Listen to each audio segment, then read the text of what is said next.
नमस्कार मित्रांनो, मी प्राध्यापक दत्तात्रय गोडके आपल्या रीड विथ मी या कार्यक्रमामध्ये आपल्या सर्वांचं स्वागत करतो. आजच्या या भागात विश्वास पाटलांनी आपले जे स्वराज्याचे धाकले धनी होते किंवा आपले जे संभाजी महाराज होते त्यांच्यावरती एक खूप छान पुस्तक लिहिलंय आणि आजपासून पुढच्या येणाऱ्या काही भागामध्ये आपण ते पुस्तक तुमच्या सर्वांसाठी वाचण्याचा प्रयत्न करतोय. आता ह्या कार्यक्रमामध्ये ह्या अगोदर आपण बरीचशी आपले स्वतःची जी पर्सनॅलिटी आहे किंवा जे व्यक्तिमत्व आहे हे अजून चांगलं करण्यासाठी आपण काय करू शकतो यावरती या अगोदर आपण भरपूर पुस्तकांचं वाचन कंप्लीट केलंय. त्याला आपण काय म्हणतो की ऑडिओ बुक्स. जर तुम्ही ते ऑडिओ बुक्स तुम्हाला ऐकायचे असतील तर त्याची लिंक आम्ही काय करतोय की खाली डिस्क्रिप्शन बॉक्समध्ये देतोय. तिथं जाऊन ते तुम्ही काय करू शकताय की ते जे ऑडिओ बुक्स आहेत ते ऐकू शकताय आणि त्याच्यामधून काही चांगल्या गोष्टी शिकून आपलं व्यक्तिमत्व अजून चांगलं करण्यासाठी स्वतःला मदत करू शकताय. आता येणाऱ्या काही काळामध्ये आपण काय करूयात की जे हे संभाजी पुस्तक आहे ह्या संभाजी पुस्तकाचं आपण काय करूयात की वाचन करूयात. आपण काय करूयात प्रत्येक भागामध्ये त्या पुस्तकाचा काही भाग आम्ही आमच्या टीम मधला कोणीतरी एक जण तो वाचत जाऊ आणि तो आपणा सर्वांसाठी युट्यूबच्या स्वरूपात आपण अवेलेबल करून देऊ. तुम्हाला काय करायचं आहे की आमचा हा जो उपक्रम आहे त्याला प्रतिसाद देण्यासाठी तुम्ही काय करा की आपला जो युट्यूबचा चॅनल आहे त्याला जरूर सबस्क्राईब करा आणि त्याच्या बाजूचं जे बेल आयकॉन आहे ते प्रेस करा, जेणेकरून ह्यानंतरचे येणारे सगळे भाग या पुस्तकाचे आपणाला सगळ्यात अगोदर बघता येतील. चला तर मग आपण सुरुवात करूयात. प्रकरण 12 क्षात्रतेज. शंभूराजे राजधानीत परतले. त्यांनी महाडजवळ चांभारगडावर एका रात्रीचा मुक्काम केला होता. त्या टेहाळणीच्या गडावर रात्रीचेच राजांना शोधत हरकारे आले. त्यांनी ताजी खबर आणली होती. हसन अली खान भिवंडी कल्याणकडे खूप जाळपोळ करून घाटावर निघून गेला. मराठ्यांची समजून त्याने पोर्तुगीजांच्या अंमलबाजीत 40भर गावे जाळली. शंभूराजे कलशांना म्हणाले, कविराज, एक हसन अली खान निघून गेला तरी राज्याचे लचके काढण्यासाठी औरंगजेबानं जागोजाग खूप भुतावळ सोडली आहे. सबब औरंग्याशी उभा महाराष्ट्र कसा लढता ठेवायचा आणि ती त्याला धूळ कशी चारायची याचाही विचार व्हायला हवा. राजधानीत जाऊन खाशांच्या बैठकीत लढाईची मसलत करणं अत्यंत जरूर आहे. बिलकुल राजन. कविराज, आमच्या संगे गडावर नका येऊ, तातडीने दक्षिण कोकणात निघा. राजन, कुडाळ आणि डिचोलीचे आमचे बारोदाचे कारखाने कसे चालू आहेत, खर्च किती, उत्पन्न काय, शिवाय गोवाकडे पोर्तुगीजांच्या काय हालचाली चालल्या आहेत याचा पुरा अंदाज आम्हाला द्या. राजन, असा टाकोटाक निघतो. चौथ्या मुक्कामाला रायगडावर स्वामीच्या पायाजवळ येऊन दाखल होतो. कविराज अतिशय उत्साहाने बोलले. दुसऱ्या दिवशी शंभूराजे रायगडावर पोचले. महालाच्या दारात येसुबाई महाराणींनी सोन्याच्या तबकातून त्यांचे औक्षण केले. तेव्हा शंभूराजे चमकले. येसुबाईंच्या जडावल्या डोळ्यांकडे, पिवळ्या धमक कांतीकडे ते पाहत राहिले. महाराणींच्या पोटात 5 महिन्यांचे बाळ होते. काया डवरून गेली होती. त्या बेडोलपणालाही एक मिठास हवा हवासा आकार आला होता. रात्री शय्यागृहात राजे बोलले, वंशाला दीपक लाभावा असं राजालाच काय, पण सामान्यातल्या सामान्य रयतेलाही वाटतं. चला, रायगडाला वारसदार मिळणार तर. हो, कवी भाऊजूंच्या पुत्रकामेष्टी यज्ञाला यश आलं खरं आहे, पण आमच्या कविराजांनी सुचवलेला तो यज्ञही काही जणांच्या पोटात खुपला होता. पण असा यज्ञ पुत्रप्राप्तीसाठी राजा दशरथाने सुद्धा केला होता. मराठ्यांच्या हिंदवी स्वराज्यालाही एक राम मिळणार. महाराणींना आनंदाचे भरले आले होते. बाळणपणासाठी कोठे जाणार, अचानक शंभूराजांनी सवाल केला. कोठे म्हणजे? शृंगारपूरला, नाहीतर दाभोळला गणोजी राजांकडेच. येसुबाईंना मध्येच थबकून प्रतिप्रश्न केला. स्वारींनी असा तिड्याचा प्रश्न का करावा? का नाही, आपलं सहज. आमचे बाबा गेल्या साली देवाघरी गेले म्हणून काय झालं? आपल्या बहिणीचं बाळणपण न करायला शिर्क्यांना अजून काही नाचारागत आलेली नाही म्हटलं. गणोजी राजे चांगले घट्ट आहेत, येसुबाई अभिमानाने बोलल्या. जंजिराचा सेतू अपूर्ण राहिला होता. त्यातच औरंगजेबाच्या आक्रमणाने अनंत अडचणींचे आणि कामकाजांचे डोंगर उभे राहणार होते. शंभूराजांना बराच वेळ झोप येत नव्हती. येसुबाईंचे तोवर डोळे जडावले. बघता बघता त्यांना गाढ झोप लागली. एका शरीरात 2 जीव विसावा घेत होते. शंभूराजा आपल्या धर्मपत्नीकडे मोठ्या कौतुकाने पाहत होते. अचानक राजांना आठवण आली. सायंकाळी महादरवाजातून आत येताना खंडोजींनी त्यांच्या हाती एक गुप्त खलिता दिला होता. तसे आळसावलेले राजे ताडकन उठले. त्यांनी सुरेतील पाण्याचे 4 घोट घेतले. चिरागदानांच्या प्रकाशात त्या खलिताच्या हिरव्या गाठी सोडल्या. सुरुवातीच्या 2 वळींवर डोळे फिरवताच शंभूराजांनी आपला श्वास रोखून धरला. त्यांचे डोळे मिया खानच्या त्या पत्रावरून घाईने फिरू लागले. शंभूराजे, या आधीची आमची 4 गुप्तपत्रे साहेब स्वारींना पोचलेली दिसत नाहीत. कदाचित आमच्या गुप्त जासुदांना वाटेत अखबार थैलीसह कैदही केले गेले असेल. असो, आपल्या लडकीच्या मोहद्दीसाठी बापाचा कलेजा कसा तुटतो हे माझ्या रूपानं आपण देखलंच आहे. माझ्या 2 दुलाऱ्या शहजादींचा शादी ब्याह झाला तो केवळ आपल्यामुळेच. शंभूराजे, शुक्रिया. आज आपल्याला एक खुशखबर देताना आम्हालाही खूप खुशी वाटते. आपणही एका प्यारा लडकीचे वालीद झाला आहात. ती वूळ वाचताना शंभूराजांच्या सर्वांगातून एक आनंद कळ चमकून गेली. ते धाडकन खाली बिछायतीवर बसले. भोपाळगडाकडचे दिवस त्यांना आठवले. तेव्हाच्या अवघडलेल्या दुर्गादेवी डोळ्यांसमोर उभ्या राहिल्या. राजांचे डोळे आनंदाश्राने भरून गेले. दुसऱ्याच क्षणी लाडक्या लेकीच्या आठवणीने त्यांचा ऊर धपापू लागला. ते लगबगीने पुढचा मजकूर वाचू लागले. वेलीला फुल आले की साधा बागवान सुद्धा खुशीने पागल होतो. आपण तर मराठ्यांचे पाचशे आहात. आज आपली राजकन्या औरंगजेबाच्या बंदीशाळीत अहमदनगरच्या किल्ल्यात लहानाची मोठी होते आहे. तकलीफ करून घेऊ नका. औरंगजेबाने आपल्या राधनीची, रानुताईंची आणि आपल्या लाडलीची चांगलीच बडदास्त ठेवली आहे. खैर, पिंजरा तो पिंजरा, सोन्याचा काय आणि लाकडीचा काय. लेकिन डरो मत, तुमचा हा जन्मजन्मीचा शुक्रगुजार सेवक मिया खान अजून जिंदा आहे. बिमारीचे कारण दाखवून अहमदनगरच्या किल्ल्यावरच एक साधी नोकरी मी पत्कारली आहे. इकडे हा मिया खान पातशाहाची नव्हे, आपल्या राजदुलाऱ्या शहजादीच्या सेवा चाकरी करतो आहे. शयनगृहात त्या रात्री आपल्या लेकीच्या आठवणीने राजांच्या मनाचा बांध तुटला. त्यांना हुंदका आवरला नाही. त्या आवाजाने येसोबाई राणीसाहेब जागे झाल्या. तो खलिता वाचून त्यांचेही मन द्रवले. त्याही स्फुंदू लागल्या. तसे शंभूराजे भानावर आले. येसुरारांच्या पोटाच्या पाळण्यातही एक बाळ पहुडले होते. त्याला त्रास नको म्हणून तेच येसुबाईंची समजत घालू लागले. त्यांना कुरवाळू लागले. राणीसाहेबांच्या डवरलेल्या गालावरून बोटे फिरवता फिरवता आपल्या 3 वर्षांच्या बाळीच्या आठवणीने त्यांचा जीव थोडा थोडा होत होता. प्रातःकाळी राजाज्ञा झाली. रायगडावर जिलेबीच्या परातीच्या पराती वाटल्या गेल्या. अनेकांना त्यांचे आश्चर्य वाटले. रेतीची कुजबुज खंडोबाळांनी शंभूराजांच्या कानावर घातली. महाराज, अजून महाराणी बाळणपणासाठी माहेरीही गेल्या नाही, तोवर जिलेबी नाही. म्हणजे महाराजांना पुत्ररत्न व्हावे अशीच रयतेची इच्छा आहे. आम्ही सारे पेढे चाहतो आणि आपण मात्र जिलेबी वाटता. त्याचं असं आहे खंडोजी, बाळाची चाहूल लागली म्हणून आज जिलेबी, उद्या पुत्रप्राप्तीनंतर पेढे आहेतच की. कसे बसे बोलून शंभूराजांनी वेळ मारून नेली. शंभूराजे राजधानीमध्ये पोचून 5 दिवस झाले होते, पण त्यांचे मुखदर्शन दुर्मिळ बनलेले. ना ते दरबारात येत होते, ना जगदीश्वराच्या दर्शनासाठी बाहेर पडले होते. त्यांनी आपल्या महालातील खासगी सदरेवरच स्वतःला कोंडून घेतले होते. ते आजारीही नव्हते, पण युद्धज्वर नावाच्या रोगाने मात्र त्यांना हैराण केले होते. राजांच्या सोबत येसाजी कंक, माळोजी घोरपडे, निळोजी पंत पेशवे, प्रल्हाद निराजी, खंडो बल्लाळ, मानाजी मोरे असे जुने जाणते आणि नव्या दामाचे वीरही डोक्यात डोके लावून बसले होते. गेले 4 दिवस कसली तरी गुप्त मसलत अखंड चाललेली होती. दुर्गादास राठोड आणि शहजादा अकबर यांचा मुक्काम काळ्या डोहा पलीकडील वकिली निवासातच होता.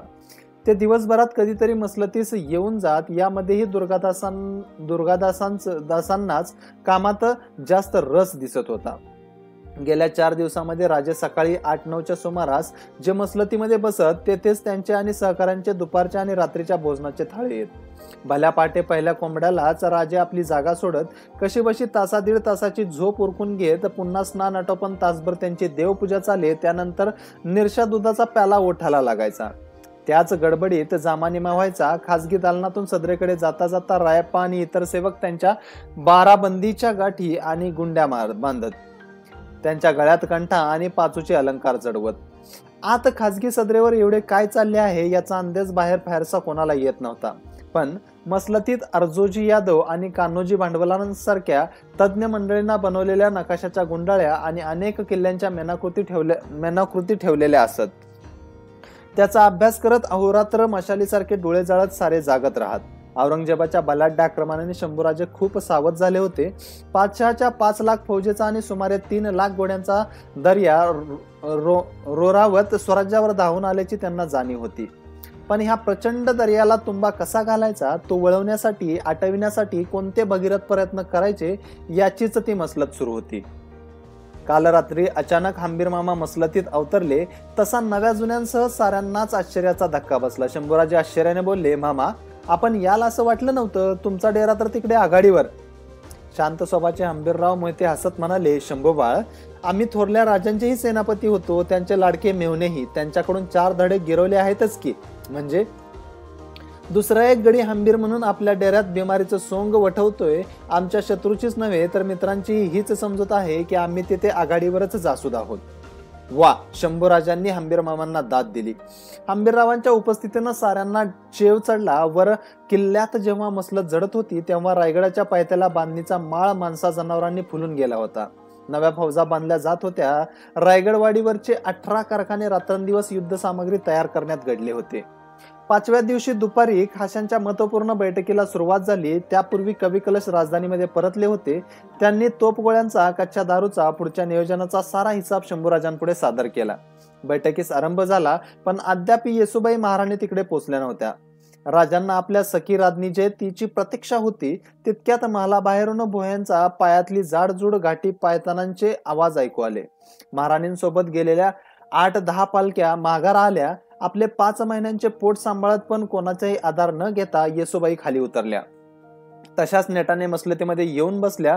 शिस्तीच्या दक्ष आणि काटेकोर महाराणींना थोडासा उशीर व्हावा याचे राजांनाही आश्चर्य वाटले होते. त्यांच्या आश्चर्य मिश्रित नजरेला नजर देत येसुबाई बोलल्या, जंजिऱ्याच्या मोहिमेत कामी आलेल्या 400 जणांची यादी आली होती. त्यापैकी 30 बालपरवेशी निघतात. त्यांची व्यवस्था पाहूनच आम्ही इकडे आलो. बैठकीत हजर असलेल्या दुर्गादास राठोडांनी शंभूराजांकडे नजर वळवली तेव्हा त्यांना राजे बोलले, हिंदवी स्वराज्यासाठी जे लढाईत कामी येतात अशा सैनिकांच्या लेकराबाळांची आबाळ होऊ नये म्हणून आबासाहेबांनी बालपरवेशीची पद्धत काढली. ती आम्ही आजही चालू ठेवली आहे. बालपरवेशी मतलब युद्धात ज्यांचे वडील कामी येतात अशा युद्धग्रस्त होतकरू लेकरांना राजांनाच आपली लेकरं समजून स्वखर्चानं वाढवायचं. अशी मुलं कमवती होऊन पुन्हा सैन्यात अगर मुलकी कारभारात दाखल होईपर्यंत राजानच त्यांचा सांभाळ करायचा. त्याची आई एकटी विना आधाराची असेल तर तिची व्यवस्था बालपरवेशी गृहामध्ये करायची. वा वा, बहुत खूप. आमच्या हत्तीखान्याजवळ आमचं मोठं बालपरवेशी गृह आहे. एकदा पाहून घ्या. एकट्या रायगडावर हिंदू, मुसलमान, ब्राह्मण असे सर्व जाती धर्मांचे 70 बालपरवेशी राहतात. त्याच जंजिऱ्याचे हे नवे 30. ती हकीकत ऐकून दुर्गादास खूप भारावून गेले. म्हणाले, वा शंभूराजे, ह्या दुर्गादासाने दिल्ली, आग्रा, राजपुतांना खूप मुलूक पायाखाली घातले. पण शिवाजी, संभाजी सारख्या प्रजाहित दक्ष राजांचा असा मुलूक दुसरा कोठे आढळला नाही. मसलत पुढे चालू राहिली. युद्ध मंडळींच्या त्या अत्यंत महत्वपूर्ण मसलतीसाठी सर्व अष्टप्रधान, सेनापती, नवे जुने बिन्नीचे सरदार आणि राजांचे मुख्य सहकारी उपस्थित होते. अजून दादाजी रघुनाथ देशपांडे यांनी जंजिरा लढता ठेवला होता. दर्याकिनारी संपूर्ण कोकणात बंदरामध्ये पोर्तुगीज मराठा संघर्षाची ठिणगी पडली होती. गारुड्याने आपल्या साऱ्या टोकऱ्या रिकाम्या करून घरभर विषारी साप सोडून द्यावेत तसाच हिंदवी स्वराज्याचा लचका तोडायला मोगलांच्या फौजा बाहेर पडल्या होत्या. अशा वेळी स्वराज्याचे दुसरे छत्रपती संभाजीराजे आपल्या राज्य रक्षणासाठी कोणकोणते निर्णय घेतात याकडे सर्वांचे लक्ष लागले होते. संभाजीराजांनी अत्यंत नम्र शब्दात आपल्या प्रतिपादनाला सुरुवात केली. बहादूर गड्यांनो, जसे श्रीकृष्णासाठी गोकुळ तसाच पर्वतराज सह्याद्री हा आम्हा मराठ्यांचा जीव की प्राण. आमच्या आबासाहेबांनी नेमकं हेच जाणलं होतं. त्यांनी सह्याद्री नावाचंच पोलाद वस्त्र परिधान केलं होतं. सह्याद्रीच्या आश्रयानंच गनिमी काव्याच्या जोरावर हिंदवी स्वराज्याच्या सोन्या मोत्याचं पीक काढलं. पण शंभूराजे, आमच्या काळातल्या लढाया खूप लहानग्या होत्या. अशी कोणाची 5 लाखांची फौज स्वप्नात सुद्धा आमच्या अंगावर धावून आली नव्हती. वृद्ध अनुभवी माळोजी घोरपडे बोलले. तेच सांगतो घोरपडे काका, शंभूराजे ठाम शब्दात बोलले. जोवर सह्याद्री नावाचं हे पोलादी चिलकत आम्ही आमच्या अंगाभोवती गुंडाळून आहे तोवर परवा कसली. उद्या 5चं काय, पण 10 लाखांच्या फौजेचा दर्या जरी अंगावर धावून आला तरी सह्याद्रीच्या बळावरच आम्ही त्याचाही सहज चुरा करू. शंभूराजांच्या त्या आत्मविश्वासाने सर्वांच्या अंगात अभिमानाने आणि वीरश्रीने भरते आले. पण आरंभीच त्यांनी सर्वांना एक इशारा दिला. एक लक्षात ठेवा, औरंगजेबाची अशी बलाढ्य फौज सरळ उघड्या मैदानात अंगावर घेणं हा आमच्यासाठी वज्राघात ठरेल. नेसरीच्या रानात प्रतापराव गुजरांनी आदिलशाही फौजेवर आदळून जिंदगी संपवली, ते अमर ठरले. परंतु आता त्या बेहोशीनं नव्हे तर अत्यंत विचारपूर्वक, सावधपणे आणि सूत्रबद्ध आखणी करूनच आम्हाला पावलं टाकावी लागतील. अशा खुबीनं आम्ही लढू की त्या पापी औरंगजेबाची दख्खनच्या रानातच कबर खोदू. आम्हाला शिवाजीराजांनी महाराष्ट्राच्या बळावर गोंदलेलं हिंदवी स्वराज्य टिकवायचं आहे. अंती आमच्या 350 किल्ल्यांपैकी एक किल्ला अगर दर्यातला एकही गलबत गमवायचा नाही. अर्जोजीने मांडलेल्या नकाशाकडे राजांनी बोट दाखवले. आम्ही मराठे काही फक्त सह्याद्रीच्या अरण्यात झाडाआड कधी लपून राहिलो नव्हतो. उलट कुडाळ मालवण पासून ते वसई तारापूर पर्यंतचा हाबसांचा आणि मुंबईचा अपवाद वगळता सारा सागर किनारा, तिथली बंदरं, खाड्या आम्ही आमच्या कब्जात ठेवल्या आहेत. कुकडी नदीच्या खोऱ्यापासून ते खाली कोल्हापूर बेळगाव पर्यंतचे 12 24 मावळ आणि 2.5-3 नेरे इथल्या प्रत्येक नदीच्या प्रत्येक गवंडावर, प्रत्येक डोंगरातील प्रत्येक खिंडीवर आणि प्रत्येक टोकावर जागोजाग आमच्या पहारे चौक्या अहोरात्र गस्त घालतात. आमच्या सह्याद्रीच्या अंगावरचा प्रत्येक किल्ला म्हणजे तर पोलाद रसाची कुंड आहेत. आबासाहेब सांगतात तसा आमचा एक किल्ला जिंकायला औरंग्याला 5 वर्ष लागली तर 350 किल्ल्यांचा वळसा घ्यायला त्याला किती जन्म घ्यावे लागतील. राजे, आपलं प्राणतत्व तरी काय? निळोपंत पेशव्यांनी विचारले. जमेल तिथं आक्रमणाची उडी, न जमेल तिथे तात्पुरती बचावात्मक माघार. आमचा वैरी हुशार आणि जाणता आहे. तो अचानक एका वेळी सह्याद्रीवर धावा घेण्याची हिंमत दाखवणार नाही. तरी आलाच धावून तो तर इथल्या दऱ्याखोऱ्यात आम्ही मोगलांचं चांगलंच कांडात काढू. पण शंभूराजे, शत्रू सह्याद्रीच्या कुशीत धावेपर्यंत त्याची वाट बघायची? हंबीररावांनी विचारले. छे, बिलकुल नाही. वैऱ्याला आणि सर्पाला जिता ठेवणं ह्या दोन्ही गोष्टी युद्धशास्त्राच्या दृष्टीनं घातकच. एका बाजूला मोगलांची 5 लाखांची फौज आणि दुसरीकडे आमचे 60-70 हजारांचं सैन्य, हे प्रमाण व्यस्त आहे. पण म्हणून आम्ही बिलकुल थांबायचं नाही. आमच्या लष्कराच्या छोट्या छोट्या तुकड्या करायच्या, मोगलांच्या सैन्यावर, मुलखावर धावून जायचं, त्यांची जाळपोळ आणि लुटापूट करून त्यांना बेजार करायचं, हे आपले धोरण. हंबीर मामा, आपण पहिल्यासारखाच आगीचा खेळ चालू ठेवून मोगलांचं जास्तीत जास्त नुकसान करा. मसलतीमध्ये प्रत्येक बारीक सारीक मुद्द्यावर सखोल चर्चा झाली.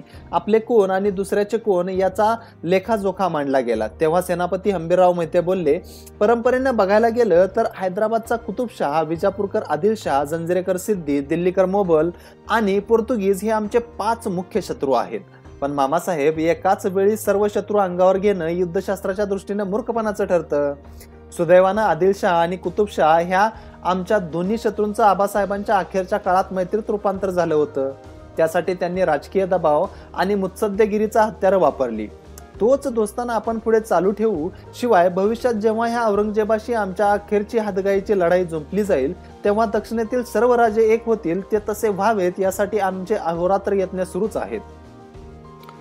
सिद्धीचा विषय निघताच कवी कलश हळहळत बोलले, राजन, तो सिद्धी नावाचा नटखट उंदीर तेवढा लागला चिरडला गेला असता तर खूप बरं होतं. पण त्या उंदराला जंजिराच्या पाषाणाची बिळ आणि दर्याचं अभय मिळालं आहे ना. तरीही आम्ही तो संग्राम बंद केलेला नाही. आजही आमचे दादाजी देशपांडे राजपुरीत राहून लढतच आहेत. त्या विषयाने नकळत शंभूराजे अस्वस्थ झाले. पण दुसऱ्या क्षणी आपले मन काबूत आणत बोलले, आमच्या तडाख्याने जंजिराचे बुरुज ढासळले आहेत. सिद्धी पराभूत झाला नसला तरी आतून त्याने खूप दहशत खाल्ली आहे. यापुढे सिद्धिबंधू औरंग्याला उघडपणे पळत जाऊन मिळण्याचा प्रयत्नही करणार नाहीत. कारण पहिल्या फटक्यालाच आम्ही त्याच्या गुडघ्यांच्या वाट्यात चांगल्या खिळखिळ्या केल्या आहेत. मध्येच येसुबाईंनी खंडोबाळांना पुढे बोलावले. त्या नम्र सुरात बोलल्या, एकदा युद्धभूमीवर घोडी थैथय नाचू लागली की रसदेची मागणी वाढती. राजधानीकडे मागणीपत्र येतात. रसदेविना आपले सैनिक मरणं यासारखं पाप नाही. आम्हाला नाशिकापासून ते दक्षिणेत जिंजी रामेश्वर पर्यंतच्या फौजेला रसद पुरवावी लागते. तेव्हा स्वामींनी पहिले इकडे लक्ष द्यावे. शंभूराजांनी लागलाच रसदेचा आढावा घेतला. विशेषतः कर्जतकडे कोथळागड, शहापूर जवळचा माहुलीचा बलाढ्य किल्ला, नाशिकाकडे अहिवंतगड आणि सालेर आणि मुल्लेरचे किल्ले, अष्टागारातील सागरगड, तसेच सिंधुदुर्ग, राजापूर, जैतापूर येथे किती रसद आणि दारुगोळा आहे याचा धांडोळा घेतला गेला.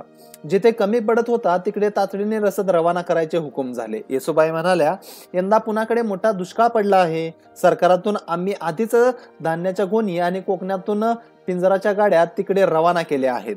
या आधीच्या अष्टगारातला दुष्काळही खूप जीव घेणा होता. शंभूराजे खूप तणावाखाली दिसले. ते सांगू लागले, अलीकडे वाढते ओले आणि सुके दुष्काळ हा राज्यापुढचा चिंतेचा विषय बनला आहे.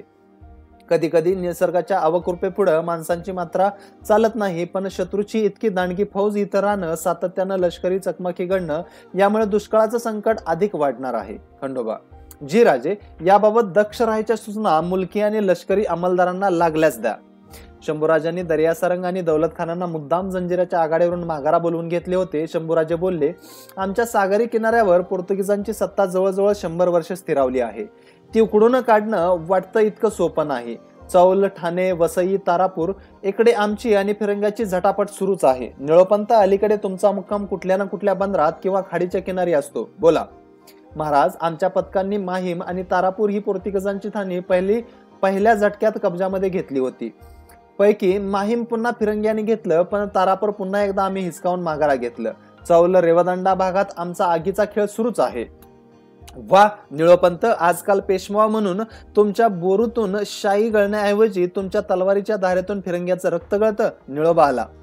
अशा हाका घालत फिरंग्यांची तरंडी पाण्याच्या पोटात पळून जातात. तुमचा हा पराक्रम बघायला आज मोरोपंत पेशवे जिवंत हवे होते.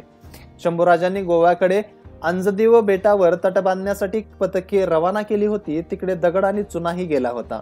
त्या गोष्टीची आठवण करून देत राजांनी विचारले, कविराज, आपण डिचोलीकडून परतला तर सांगा, अंजदीव किल्ल्याचं काम कोटवर आलं?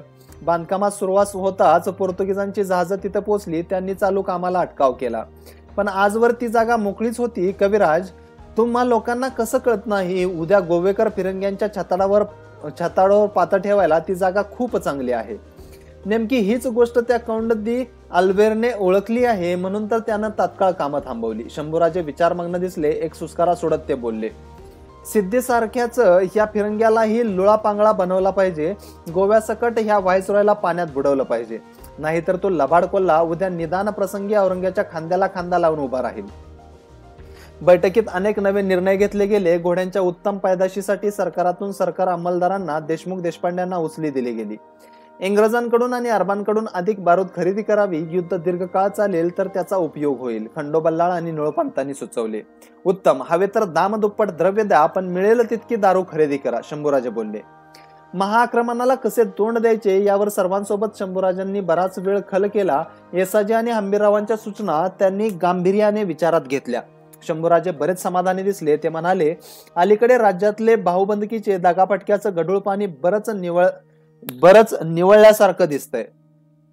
तशी बायाबापड्यांची खोटीनाटी प्रकरण रचून बाजारगाण्यांचं आणि अफवांचं पीक काढायला काडीच अक्कल लागत नाही. मात्र औरंगजेबासारख्या महाबलाढ्य शत्रूला आणि त्याच्या अवाढव्य सेनासागराला अंगावर घ्यायला पहाडी छाती हवी, शेर हिंमत हवी. आई भवानींच्या कृपा प्रसादानं आणि आबासाहेबांसारख्या पुण्यवंत पित्याच्या आशीर्वादानं ह्या अग्निदिव्यातून नक्कीच आम्ही तावल सुलाखून निघू. बोलता बोलता शंभूराजे थबकले. मैफल रंगली की जसा पट्टीचा गवई आपल्या गानकलेत तल्लीन होऊन जातो, तशीच अवस्था युद्धाचे आखाडे बांधताना शंभूराजांची झाली. ते म्हणाले, कोणताही किल्ला अजिंक्य राहतो तो फक्त तिथल्या दारुगोळ्याच्या साठ्यावर किंवा शिबंदीच्या संख्येवर नव्हे.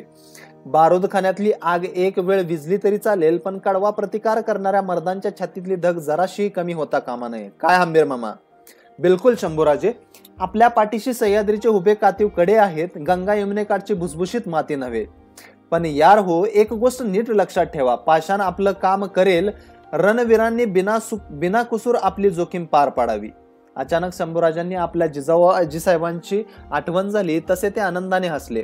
पौर्णिमेची प्रसन्नता त्यांच्या मुखावर फाकली. तेव्हाच उसळून आलेल्या उधाणासारखी एक जुनी हकीकत आठवली. शंभूराजे भारावून बोलले, कोणत्याही गडावरचं निशाण कसं रोवावं आणि राखावं याच्या शूरकथा आम्ही आमच्या जिजाऊ आजीसाहेबांच्या मांडीवर डोकं टेकून ऐकल्या आहेत. किल्ल्यात अजिंक्य किल्ला देवगिरीचा, पण त्याच्यावर आमच्या पणजोबांनी लखोजींनी कसं निशाण रोवलं होतं याची कहाणी आम्हाला आजीसाहेबांनी सांगितली होती. ते ऐकू तुम्हाला? हा राजे सांगा. बैठकीतून चोफर सोर दुमदुमला. उंच देवगिरीच्या पायथ्याशी भुईकोट आहे. त्यावरून तर बाले किल्ल्याकडे जाताना अनेक अंधाऱ्या वाटा, चोर वाटा आहेत. मध्ये आगीचे आणि पाण्याचे खंदक ठेवलेले एखाद्या त्या महाकाय किल्ल्यावर आक्रमण करायचं ठरवलं तर पहिली पायथ्याची तटबंदी ओलांडायला हवी. ते खंदक पार करण्यात एखादा यशस्वी झालाच तर पुन्हा वर सरकायचं खूप मुश्किल, कारण मध्येच अनेक आंधळे फाटे आणि अदृश्य विवर आहेत. ज्याला अंतर्गत वाटांच्या नकाशाची पूर्ण कल्पना नाही, तो सेनाधिकारी सरळ आपल्या फौजेसकट अंधार गुहेत तरी पडणार, नाहीतर किल्ल्याच्या खाली पलीकडे कोसळून त्याचा कपाळ मोक्ष होणार. ह्या कडेलोटाच्या घातकी जागा किल्ला बांधतानाच तयार केलेल्या आहेत. एवढी संकट हमला करणाऱ्याच्या नजरेच्या टप्प्यातही येणार नाहीत. ती कशी? हंबीर मामांनी मध्येच विचारलं. कारण त्यांची रचना पायाखालीच केलेली होती. राजे हसून सांगू लागले, पुढे जाताना आपल्या पायदळीची काळी जमीन ही जमीन नाही तर तो 16-17 हात लांबीचा पोलादी तवा आहे हे कोणाच्या लक्षातही येत नसे. बाहेरच्या तटबंदीवर आक्रमण सुरू झाली की वर गुपचूप हा मोठा तवा तापवला जाई. त्या चुलाण्यातली निखारे पेटण्यासाठी खाली खिळती हवी राहावी म्हणून भिंतींना खिंडारही होती. आमचे पंजोबा किल्ला जिंकत त्या तापल्या तव्यापर्यंत येऊन पोचले तेव्हा किल्ल्यातले यवन त्यांच्या पुढच्या होणाऱ्या फजितीची कल्पना करून हसू लागले. हसणारच त्या भयसंकटाचा त्यांना काय कल्पना, येसुबाई महाराणी बोलल्या. नाही महाराणी साहेब, मोठे अक्कडबाज होते आमचे पंजोबा. किल्ला सर करायचाच या ईर्षेने ते आत घुसले होते. जातानाच त्यांनी पाण्यानं भरलेल्या मोठमोठ्या कातडी पखाली आणि डोले नेले होते. तव्यावर बदबदा पाणी ओतलं गेलं तसा आगीनं तप्त झालेला तवा चरचरत विजला आणि त्या गर्विष्ठ अजिंक्य किल्ल्यानं आपली मुंडी आमच्या पंजोबाच्या पायावर टाकली. ती हकीकत ऐकून सर्वजण सर्द झाले. दीर्घकाळ चाललेल्या मसलतीचा पुन्हा एकदा उजळणी झाली. शंभूराजे शेवटी म्हणाले, जमेल त्या सर्व आघाड्यांवर आक्रमण, न जमेल तिथं युक्तीच्या वाटेनं तात्पुरती माघार हे आमचं सूत्र राहील. लाखोंच्या जमावानं औरंगजेब चालून येईल तेव्हा त्याला युक्तीनं बगल देऊ, गनिम थांबला तर चकवा देऊ, सह्याद्रीची ढाल पाठी पोटाशी बांधून त्या पापी औरंग्याशी आम्ही धर्मयुद्ध खेळू. वा वा. बैठकीतल्या सर्वांनी राजांच्या निर्धाराला दाद दिली. खंडोबालाल, कविराज, निळोपंत राजे एक एक करून आपल्या सर्व साथीदारांना चेतवत त्यांना जिद्दीचा काढा पाजत बोलले. म्हणूनच सांगतो यार हो, आमच्या खांद्यावर आमच्या शिवप्रभूंच्या जिजाऊजींच्या चैतन्याचा आणि पुन्हाईच्या पखाली आहेत. हे देवदुर्लभ शिदोरी अशी तशी संपणारी नाही. चला निर्धारानं त्या पाचशावराने त्याच्या 5 लाखांच्या भुतावळीवर तुटून पडूया. जसा मद्य प्यालेला हत्ती किल्ल्याच्या मुख्य दरवाजावर मुसंडी मारतो तेव्हा दरवाजाचे खुंटीसारखे बलदंड खिळे त्याची मस्ती जिरवतात, तसाच उद्या रायगड जिंकता येत नाही म्हणून औरंगजेब नावाचा बुड्ढा हत्ती आमच्या दरवाजावर निराशेनं धडका मारेल, आपलं मस्तक भंग करून आमच्या दारात रक्तांच्या गुळण्या ओकेल. तेव्हाच खऱ्या अर्थी आम्ही विजयाच्या रांगोळ्या रेखल्या आणि नगारे नौबती वाजवायला सुरुवात करू. शंभूराजांनी हंबीर मामांना मसलतीमधूनच आत खाजीकडे सोबत आणले. मधल्या चौकातल्या झोपावेळ मामा ऐसपैस बसले. संभाजीराजा आणि महाराणी दोघेही मामासाहेबांकडे एकटक पाहत होते. त्यांच्या नजरेने हंबीर मामा गोंधळात पडले, पण त्यांनी ओठ उघडण्यापूर्वीच शंभूराजे बोलले, मामासाहेब, कधी कधी हा रायगड हे स्वराज्य खायला उठतं. शंभूराजे, युद्धाची चिंता आपल्या इतकीच आम्हालाही आहे, पण कलेजाचं छिद्र पडले तर त्यांना आवर कोण घालणार. शंभूराजे कष्टी सुरात बोलले, मामा, ज्यांच्यावरून आम्ही जीव ओवाळून टाकावा असे 3 जीव पातशहाच्या बंदिवासात कैदी म्हणून गेली 3 वर्ष खितपत पडले आहेत, त्यांच्या विना हे वैभव, हे राजपद साऱ्याचे उबग येते आम्हाला. हंबीर मामाने राजांकडे बावऱ्या नजरेने पाहत विचारले, एक रानू आणि दुसरी दुर्गा, दोघीच नव्हे. मामासाहेब, आम्हाला एक कन्यारत्नही झाला आहे. खबर उशिरा समजली इतकंच, पण खबर तिथल्या माझ्याच मनुष्यानं दिली आहे ती पक्की आहे. आमची लेक आता चांगली 3 वर्षांची झाली असेल, कातर सुरात शंभूराजे बोलले. हंबीर मामांना धक्क्यावर धक्के बसत होते. राजकन्याच्या प्राप्तीची गुप्त खबर राजांचे पातशहाच्या अंतपुरापर्यंत पोचलेले लांब हात सारेच विस्मयकारक होते. पण त्यांना अधिक विचार करायला वेळ न देता शंभूराजे कडाडले, का मामासाहेब, का? गेली 3 वर्ष आम्ही सांगतो आहोत, आम्ही स्वतः त्या अहमदनगरच्या किल्ल्यावर उघड हमला करतो.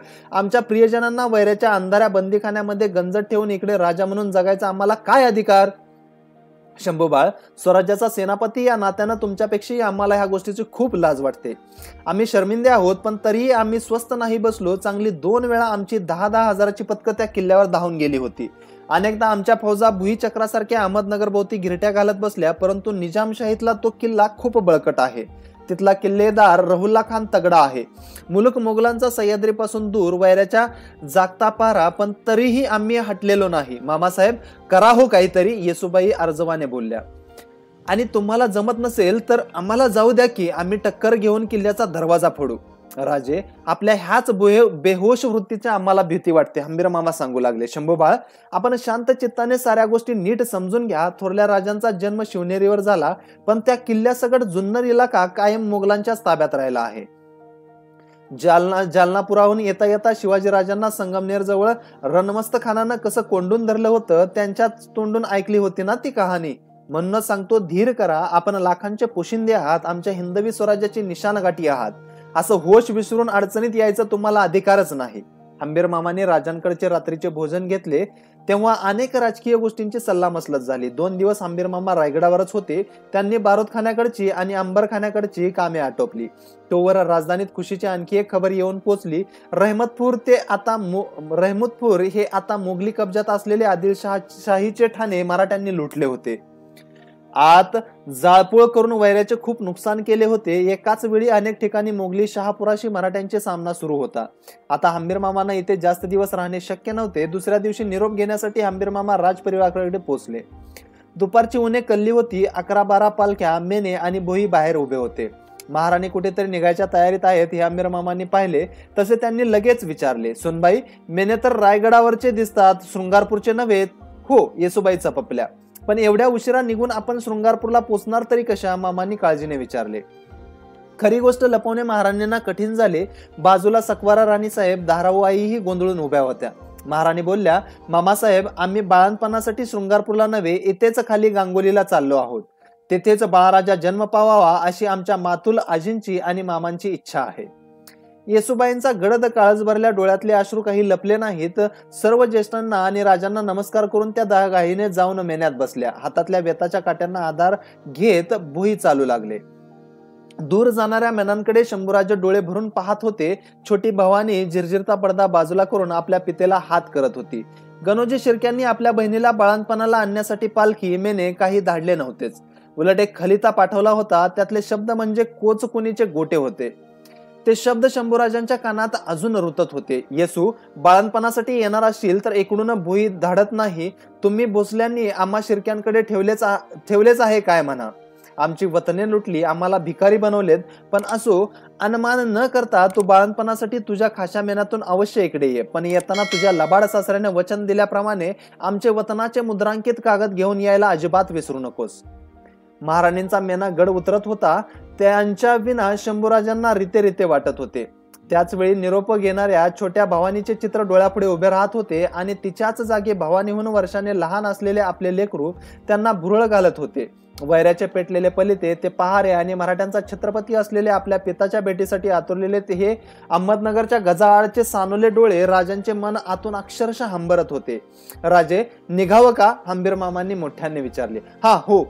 भानावर येत शंभूराजांनी मामांचे हात धरले. ते आजिजीने म्हणाले, हंबीर मामा, काहीतरी करा आमच्या पोटच्या इवल्याच्या गोळ्यासाठी. कृपा करून ही कोणा राजाची कठोर आज्ञा समजू नका. पण ही आपल्या न देखल्या बाळाचा मुका घेण्यासाठी असूसल्या एका पित्याची प्रार्थना जरूर आहे. मराठ्यांचं गंडस्थळ म्हणजे त्यांचे सैतानी किल्ले एका पाठोपाठ एक करून 2 दिवसातून एखादा किल्ला जिंका. ह्या वेगाने अवघ्या 6 महिन्यात दख्खन फत्ते करू. जैसा आपका हुकुम हजरत. शहाबुद्दीन फिरोज जंगाने आपल्या पाचशा पुढे नम्रतेने मान झुकवली. तुरानी जातीच्या भेसूर पण पाणीदार डोळ्यांचा तो लढवय्या सरदार होता. कोणत्या किल्ल्यापासून सुरुवात करतोस? फिरोज जंग, रामशेज पासून. रामशेज? हो, नाशिकापासून 6-7 मैलावर आहे. सोबत 35-40 हजारांची फौज घेऊन चाललो आहे. किती वखत लागेल? सकाळच्या नमाजानंतर बारूद डागायला सुरुवात करतो. किल्ला फत्ते करून दुपारच्या नमाजाची चादर वर किल्ल्यावरच अंतरतो. वा, बहुत खूप. पातशाह अतिशय समाधानी दिसला. आम्हालाही ह्या संभाला नामशेष करून गोवळकोंड्याची आणि विजापूरची राज्य तबाह करायची आहेत. अवघ्या 7-8 महिन्यात सारी दख्खन काबीज करायची आहे. एक बरसच्या आत हजरत बाबा चिस्तीच्या उरसासाठी उत्तरेत अजमेरला पोचायचं आहे. औरंगजेबानं सांगून टाकलं. जहापना, आपण फौजेचा हा जो दर्यासोबत आणला आहे त्यांना दख्खन मधल्या सारा दौलतीनं कपकपी सुटली आहे. त्या संभाचं बेट्याचं तकदीरीच खोटं. गेल्या वर्षी त्या जहन्नीमचा बाप गेला. चालू वर्षी राज्य बुडवणार, शिल्प डुबणार. सिर्फ कल्पनेनंच तो बेचारा हैराण आहे. वजीर असद खान बोलला. फिरोज जंग त्या दिवशी वेगाने औरंगाबादेतून बाहेर पडला तेव्हा पाचशा खुशीत होता. रामशेजच्या पाठोपाठ रोज 4-2 दिवसाला मराठ्यांचा एखादा तरी किल्ला जमीनदोस्त केला जाईल याची त्याला खात्री वाटत होती.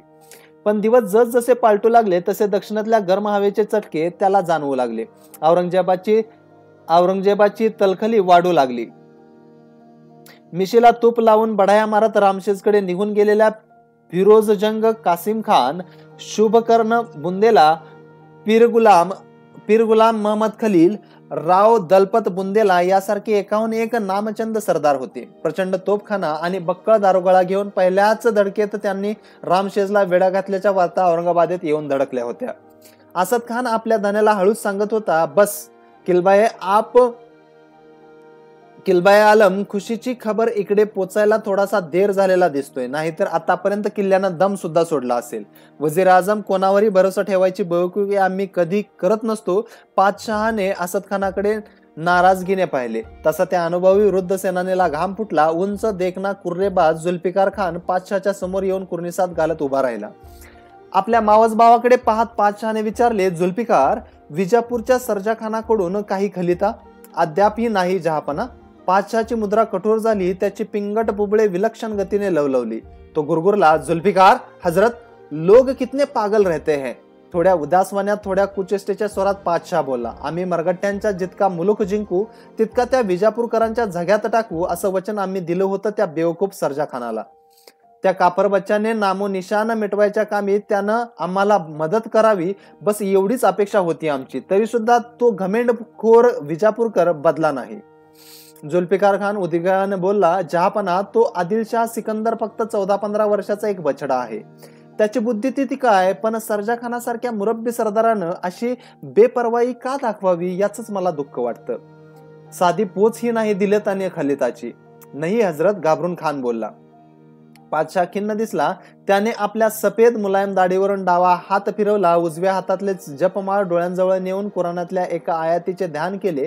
कडवटचर्या करत पातशाह बोलला, हे विजापूरचे आणि गोळकोंड्याचे शियापंथी मुसलमान सुधारायचे नाहीत. सर्जा खानासकट सर्व विजापूरकरांना त्या संभाशी दोस्ती हवी आहे. गोळकोंड्याचा मुख्य दिवाण मादन्ना तर अत्यंत हुशार, चालाक आणि तितकाच बदमाश बम्मन आहे. आम्ही सोमनाथ पासून हिंदूंची देवळं उद्ध्वस्त करीत आलो आहोत. बुर्हानपूरच्या मुलखात आमचं आगमन होण्याआधी तिथली सारी देवळं पाडा असा हुकूम आम्ही दिला. तो राबवला गेला आणि हैदराबादच्या मुसलमानी मुलखात काय घडले आहे, वजीर आझम, आपको है कुछ पता हजरत. तो कुतुबशहाचा कापर दिवाण मादन्ना मुसलमानी राज्यात हिंदूंची मोठी मोठी मंदिरं बांधतो आहे. तोबा तोबा हुजूर. जुल्फिकार खानाने स्वतःच्या गालावर हलक्या चापट्या मारून घेत खूप खेद दर्शवला. पातशहाने जुल्फिकार आणि वजीर असद खान ह्या पितापुत्रांकडे नजर टाकली. आपली पिंगट बुबळे बारीक करीत मध्येच एक सुस्करा टाकत औरंगजेब बोलला, खैर, राजपुतानाच्या वाळवंटातून बाहेर पडताना आमचं मकसद वैसे मामुलीच होते. आमच्या टाचेखाली आम्हाला सह्याद्रीच्या पर्वतातला एक चुव्वा नव्हे, उंदराचं पिटुकलं चिरडून मारायचं होतं. पण इथली आबोहवा कुछ अलग लग रही है. क्यों वजीर, तुम्हाला काही अंदाज? पडेल जहापना, रामसेत 2 दिवसातच पडेल, नवे पडला असेल. मी एखाद्या दुसऱ्या किल्ल्याची गोष्ट करत नाही वजीर आझम. पातशाह मध्येच थांबला. दम खाऊन अडखळल्यासारखा बोलला, आमच्या जिंदगीमध्ये शक हाच आमचा श्वास बनला आहे जणू. आम्हाला आजकाल या जहन्नमी संभा, तो धर्मद्रोही आदिलशाह आणि रात दिन रंडी बाजारात रडून राहणारा हैदराबादी कुतुबशाह ह्या तिघा नादानांमध्ये समझोता आणि एकोपा झाल्याची शंका येते. पातशहाच्या तोंडून बाहेर पडलेली ती गोष्टच भयंकर होती. त्यामुळे त्या बापलेकांना त्यावर धड प्रतिक्रिया देणे जमले नाही. पातशहानेही विषय मुद्दाम बदलला. काळजातल्या आणखी एका टोचणीने त्याचे मन उदास झाले. त्याने असद खानला विचारले, आमच्या बेवकूफ शहजाद्याकडून अकबर साहेबांकडून काही खबर? त्यांचा आणि त्या संभाचा दोस्ताना खूप वाढतो आहे, बस इतकंच. शहजादा अकबर ही तर पातशहाच्या हृदयाची एक बळबळती जखम होती. त्याच्या अंतर्मनातल्या या ठणकत्या जखमा त्याला स्वस्थ बसू देत नव्हत्या. आपल्या प्याऱ्या बेगमेच्या दिलरस बानूच्या हातातला तो नन्ना मुन्ना गोळा पातशाह विसरला नव्हता. त्याचा थोरला शहजादा सुलतान बंडखोर चुलत्यांच्या नादी लागून वाया गेला होता. आज तो तुरुंगाची हवा खात होता. उरलेल्या मोज्जम, आझम आणि कामबक्षी ह्या तिन्ही शहजाद्यांवर कोणत्या ना कोणत्या कारणासाठी पातशाह नाराज होता. मनातून त्याची खरी मर्जी अकबरावरच होती, पण त्यानेच नापाक राजपुतांच्या आणि त्या नादान दुर्गादास राठोडच्या नादी लागून स्वतःचे कपाळ फोडून घेतले होते. मोगलांच्या राज्यारोहणाचा इतिहास पातशाहला आठवला. तो खिन्न सुरात बोलला, आजकाल आम्हा मोगलांच्या वारसा युद्धाचा इतिहासच खून भऱ्या कटाऱ्यांनी लिहिला जातोय. दिवस असे बुरे आले आहेत की काही वेळा जाती दुश्मन दोस्तांसारखे भासतात, मात्र शहजाद्यांच्या सुऱ्यांचीच भीती अधिक वाटते. आमच्या अब्बाजांनी शहाजान साहेबांनी आपल्या पित्याच्या म्हणजे आमच्या दादाजान जहांगीर यांच्या विरुद्ध बगावत केली होती. गुस्ताखी माफ हजरत, मध्ये वजीर बोलला. आपल्या अब्बाजांनी ताजमहलसारखी आलम दुनियेतील खूपसुरत इमारत बांधली हे विसरून कसं चालेल? वजीरजी, ताजमहालासारखी खूबसूरत मंजिल बांधणारे ते कलावंत हात किती रक्ताळलेले होते याची तुम्हाला आहे काही मालूमात? शहाजहान साहेबांच्या त्याच हातांनी आपले शहरियार आणि इतर सगळे बाई गळे चिरून कत्ल केले होते. इतनाही नाही, त्याच हातांनी शहरियारची नन्ही मुन्नी अनजान मुलं निर्घृणपणे ठार केली होती. पातशाहने मनातला उद्वेग प्रकट केला. त्याने महालात नजर फिरवली. असद खान आणि जुल्फिकार सोडून तिथे दुसरे कोणी नसल्याची खात्री केली. शहरियारच्या आठवणीबरोबर औरंगजेब मनातून धास्तावला. दारा, सुजा आणि मुराद सारख्या आपल्या एकापेक्षा एक होनहार भावांना आपण कसे क्रूरपणे ठार केले या साऱ्या गोष्टींच्या आठवणीने बेजार आणि बेचैन केले. आपली मुले ही राजगादीसाठी असाच खून खराबा करणार अशी टोचणी पातशाला नेहमीच लागून राही. म्हणूनच शहजाद्यांसोबत खाना घेताना त्यांची संशयी बुबळे हळूच महालांच्या कोपऱ्यांकडे संशयाने बघत. आपल्या पोरांपैकी कोणाच्या छुप्या कटाऱ्यांना आपला गळा घोटू नये याची तो काळजी घेई. त्या साऱ्या गोष्टी आलमगीराला या क्षणी नव्याने आठवल्या. तसा तो खंतावल्या मनाने बोलला, आम्ही मुघलांसाठी बस तख्त हाच खरा ताज असतो. मानगाव पासून काही मैलांच्या अंतरावरच जंगल झाडीत गांगुली गाव वसला होता. महाराणी येसुबाईंच्या मातुल आजोबांचा वाडा गावापासून थोड्याशा दूर अंतरावर होता. वैपूर्णा नावाच्या छोट्या नदीच्या काठचा तो छोटासा टुमदार पण आकर्षक महाल संपूर्ण काष्टापासून बनवला गेला होता. महालाला लागूनच वैजनाथाचे मंदिर आणि समोरच्या अंगणात नदीचा काळाशार डोह. येसुराणींचे ते आजोळ शंभूराजांना खूप आवडले होते. शिवाय तिथल्याच पवित्र वास्तूने राजांना पुत्ररत्नाचा लाभ दिला होता. त्यामुळे सारा परिसरच त्यांना पवित्र आणि सुगंधित वाटत होता. वाड्यासमोरची दरड चढून वर गेले की तेथून काही मैलावरच रायगड होता. आपले पुढचे पाय मुडपून बसलेल्या टोलेजंग हत्तीसारखा तो किल्ला समोरून दिसायचा. महिनाभराच्या शाहूबाळाला पोटाशी धरून त्याच्या इवल्याशा डोळ्यांकडे पाहत राजे रायगडाकडे पुन्हा पुन्हा नजर टाकत राहायचे. गांगोलीच्या मुक्कामातच एक सुखाचा दिवस उजाडला. संत तुकोबांचे चिरंजीव महादेव महाराज राजांच्या भेटीस आले. वैजनाथाच्या पायरीवर दोघांच्या कैक गोष्टी झाल्या. तेव्हा महादेव बुवा म्हणाले, राजे, आषाढी हरसाल सहस्त्र वारकरी पंढरपुरी चालत जातात. चालू सालापासून तुकाराम बुवांच्या नावे पालखी न्यावी म्हणतो. पालखी? कुठून कुठं? देहूहून पंढरपूरला. वा! शंभूराजे प्रसन्न चित्त झाले. तुकाराम पुत्रांना म्हणाले, कल्पना नामी आहे. नवा पांडा पडेल. पालखी दर साल चालू ठेवा. त्यासाठी लागेल ते द्रव्य सरकारातून हक्कानं घ्या. पालखीत संरक्षण द्यावे असाही हुकूम आम्ही आमच्या जागोजागीच्या अंमलदारांना सोडतो. तुकाराम पुत्र समाधानाने निघून गेले. राजांनी पत्रेही रवाना केली. पुन्हा त्यांच्या हृदयाच्या तळातले दुःख उचंबळून वर आले. म्हैसूरकरांकडून झालेल्या आपल्या साथीदारांच्या हत्यांनी ते खूपच हवालदिल झाले होते. दिवस मोठे मौजेत जायचे, पण रात्री मात्र खायला उठायच्या. राजांना काही केल्या झोप यायची नाही. म्हैसूरला पाठवलेल्या कृष्णाजी कोन्हेरेंच्या आगमनाकडे त्यांचे डोळे लागले होते. मधूनच दादाजी काकडे, जैताजी काटकर आणि तुकोजी निंबाळकर यांची श्रीरंगपट्टणमच्या वेशीवर टांगलेली मुंडकी डोळ्यासमोर उभी राहायची. राजे अस्वस्थ व्हायचे. कधी एकदा म्हैसूरवरच हमला करून तिथल्या उन्मत्त चिक्कदेव राजाला पराभूत करू, साखळदंडाचा आहेर करू असे त्यांना होऊन जायचे. रानमातीला मृगाचा वास लागला होता. मृग नक्षत्र कोकणाला चालू वर्षी झोडपून काढणार याची सर्वांना खात्री होती. 2-3 रोज दिवसभर ऊन खूप चावत होते. हवेत उष्मा वाढल्याने अंगातून घामाच्या नुसत्या धारा लागायच्या. बाराबंद्या आणि जरीचे सदरे भिजून जायचे. त्या दिवशी सायंकाळीच पावसाने खूप जोर धरला. आभाळात बीजमाई मोठमोठ्यानं कडत होती. ढगांचा येळकोट चालला होता. एवढा प्रचंड पाऊस सुरू झाला की पागोळ्यांना पाणी आवरेना. सततच्या जलधारांनी जीव नको नकोसा करून सोडला. वाड्याच्या मधल्या चौकात राजांची मसलत चालली होती. शंभूराजांशेजारीच महाराणी बसलेल्या त्यांच्या मांडीवर शाहूबाळ झोपले होते. राजेच खूप गंभीर असल्याने कविराज कलश, जोत्याजी केसकर, रायप्पा ही सारी मंडळी खूप दडपणाखाली होती. आजही कोन्हेरे म्हैसूरकडून परतले नाहीत म्हणून शंभूराजे खूप चिंताग्रस्त दिसत होते. शंभूराजे कसनुसे हसत बोलले, आमचं चालू साल सुखदुःखांच्या हिंदोळ्यावर हेलकावताना दिसतं. एकीकडे आम्ही सिद्धींना दहशत घातली, पातशहाची सलामची आक्रमण परतवून लावली, शिवाय पोट पाणी पिकलं, बाळराजे पोटी निपजले. या साऱ्या सुखाच्याच गोष्टी. मग राजे, या सुखापुढे किंचित दुःखाचं ते काय? नाही येसुराणी, आमची दुःखही किंचित नाही. कोंडाजी बाबांचं जळकमुडकं काळजाशी कवटाळून आम्ही शोक करत होतो. तेवढ्यात कर्नाटक तमिळ देशाने आमचा बगलेत एका पाठोपाठ एक असे 3 सुरे खोचले. काकडे, काटकर आणि निंबाळकर हे आमचे 3 सरदार काही सामान्य कुवतीचे नव्हते. त्यांच्या दुःख वेदना आमची पाठ सोडत नाहीत. हार्जिन सारख्या कडाचा गडीही तिकडे घाबरून गेल्यासारखा दिसतो. या साऱ्या रोगावर एकच मात्र आक्रमण, फक्त आक्रमण. चिरागदानांच्या प्रकाशात शंभूराजांची मुद्रा खूपच तांबूसलाल दिसू लागली. त्यांचे सहकारी एकमेकांकडे बावरून पाहू लागले. येसुबाईंच धाडस करून बोलल्या, पण राजे, औरंगजेबासारख्या गनिम आपल्या सेना समुद्र घेऊन आपल्या देशाच्या छताडावर बसला आहे. त्याला इथेच सोडून दूर कर्नाटक तमिळ देशात जाणं हा आत्मघात ठरेल. नाही महाराणी, तो म्हैसूरकर चिक्कदेव राजा खूप मजला आहे. आपणाला कोणी बोट लावायचं धाडस करू शकत नाही असा गर्विष्ठ फुत्कार तो करतोय. आता अधिक काळ गप्प बसणं म्हणजे आपल्या 3 मृत सरदारांच्या आत्म्यांशी, आपल्या मातीशी गद्दारी करणं. पण औरंगजेबाला आपल्या अंगणात सोडून मागच्या दारानं दक्षिणेत धाव घ्यायची म्हणजे राजे? कलशांचे शब्द अर्धवटच राहिले. बाहेर एकसारखा पाऊस पडत होता. आता नदीकाठी गार वारा सुटला होता. जलधाराही आवरत नव्हत्या. रात्र बरीच होऊन गेली होती. शंभूराजे शांत धीम्या सुरात बोलले, उद्या औरंगजेबात आणि आम्हात महायुद्ध पेटेल तेव्हा कर्नाटक तमिळ देशातून आपल्या हक्काच्या प्रांतातून येणारी रसदच आम्हाला तारून पुढे नेईल. बराच उशीर खल चालला होता. पुढचे धाडसी पाऊल टाकण्यापूर्वी थोडे थांबावे. म्हैसूरकरांच्या दरबारामध्ये तहासाठी केलेल्या कोनेऱ्यांची प्रतीक्षा करावी आणि मगच निर्णय घ्यावा असे ठरले.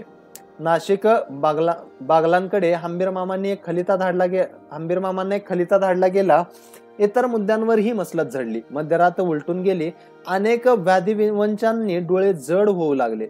विजणाऱ्या पंथीसारखी मसलती ही आचके देऊ लागली. राजे उठले आणि आपल्या शय्यागृहाकडे निघाले. तितक्यात देवडीवरचे पहारेकरी आत धावत आले. राजांना मोठ्याने सांगू लागले, बाहेर बालिंग्याजवळ कृष्णाजी पंतांचा भेडा आलाय. ते आताच भेटू म्हणतात राजांना. शंभूराजांच्या डोळ्यातली झोप कुठल्या कुठे पळाली. त्यांनी कोनेऱ्यांचा तात्काळ आत बोलवले. सर्वजणांच्या नजरा त्यांच्यावर लागल्या. कोनेरे पावसात भिजून चिंब झाले होते. त्यांना पडसेही झालेले. जोराची दौड करून विश्रांती न घेता ते म्हैसूरातून 3-4 रोजातच स्वराज्यातच येऊन पोचले होते. शंभूराजांनी आपल्या खांद्यावरचा शेला कृष्णाजी पंतांच्या हाती दिल्या. पावसाने चिंब झालेले आपले मस्तक कृष्णाजीने कसेबसे कोरडे केले. त्यांनाही वार्तालापाची घाई होती. त्यापूर्वी शंभूराजांनी सवाल केला, कृष्णाजी पंत, काय म्हणतो चिक्कदेव राजा? झाला कौल करार? कृष्णाजींनी खाली मान घातली. नकारार्थी मुंडी हलवली. तेव्हा शंभूराजांनी पुढचा सवाल केला, ती बगल्यातली गुंडाळी कसली? बघू द्या इकडं. थांबा धनी, मीच दाखवतो काय आहे ते. कृष्णाजी पंतांनी गुंडाळी उघडली. आतला आपला जरीचा तांबूस अंगरका बाहेर काढला आणि ओल्या वस्त्रासारखा झटकन उघडून दाखवला. तो अंगरका अनेक ठिकाणी टराटर फाडलेला होता. आपल्या वकिलाचे म्हैसूरकरांनी असे स्वागत केले असेल याची सर्वांना कल्पना आली. त्या बेआबरूच्या चिंध्या त्यांना भगवत नव्हत्या. दात ओठ खात धीम्या सुरात शंभूराजांनी विचारले, म्हैसूरचा तो गर्विष्ठ राजा म्हणाला तरी काय? कसे सांगू राजे, पण सांगतोच. मी अनुमती घेऊन चिक्कदेव राजाला भेटलो. म्हटलं शंभूराजांकडून शिष्टाईसाठी आलोय. तसा तो पुंड म्हणाला, कोण राजे? कुठले शंभूराजे? आम्ही अशा कोणा मनुष्याला ओळखत नाही. माळावर गवत उगावं तसे अनेक जमीनदार रोज जन्माला येतात आणि वाळत्या गवतासारखेच मरूनही जातात. म्हैसूर दरबारातील विदूषकांनी आणि खुशामस्कऱ्यांनी आपली वस्त्र कशी फाडली, कसा पान उतारा केला ते कृष्णाजींनी आठवले आणि त्यांना हुंदका फुटला. महाराणी येसुबाई, कलश आणि इतर सारे शंभूराजांकडे घाबरून पाहू लागले. आता पेटत्या बारूद खाण्यासारखे राजांचं उग्र दर्शन घडणार अशीच प्रत्येकाची अटकळ होती. परंतु शंभूराजे मात्र न चिडता उरडता तसेच गंभीर राहिले. आपल्या शय्यागृहाकडे निघताना ते सहकार्याने म्हणाले, आता काय चिंता करायची?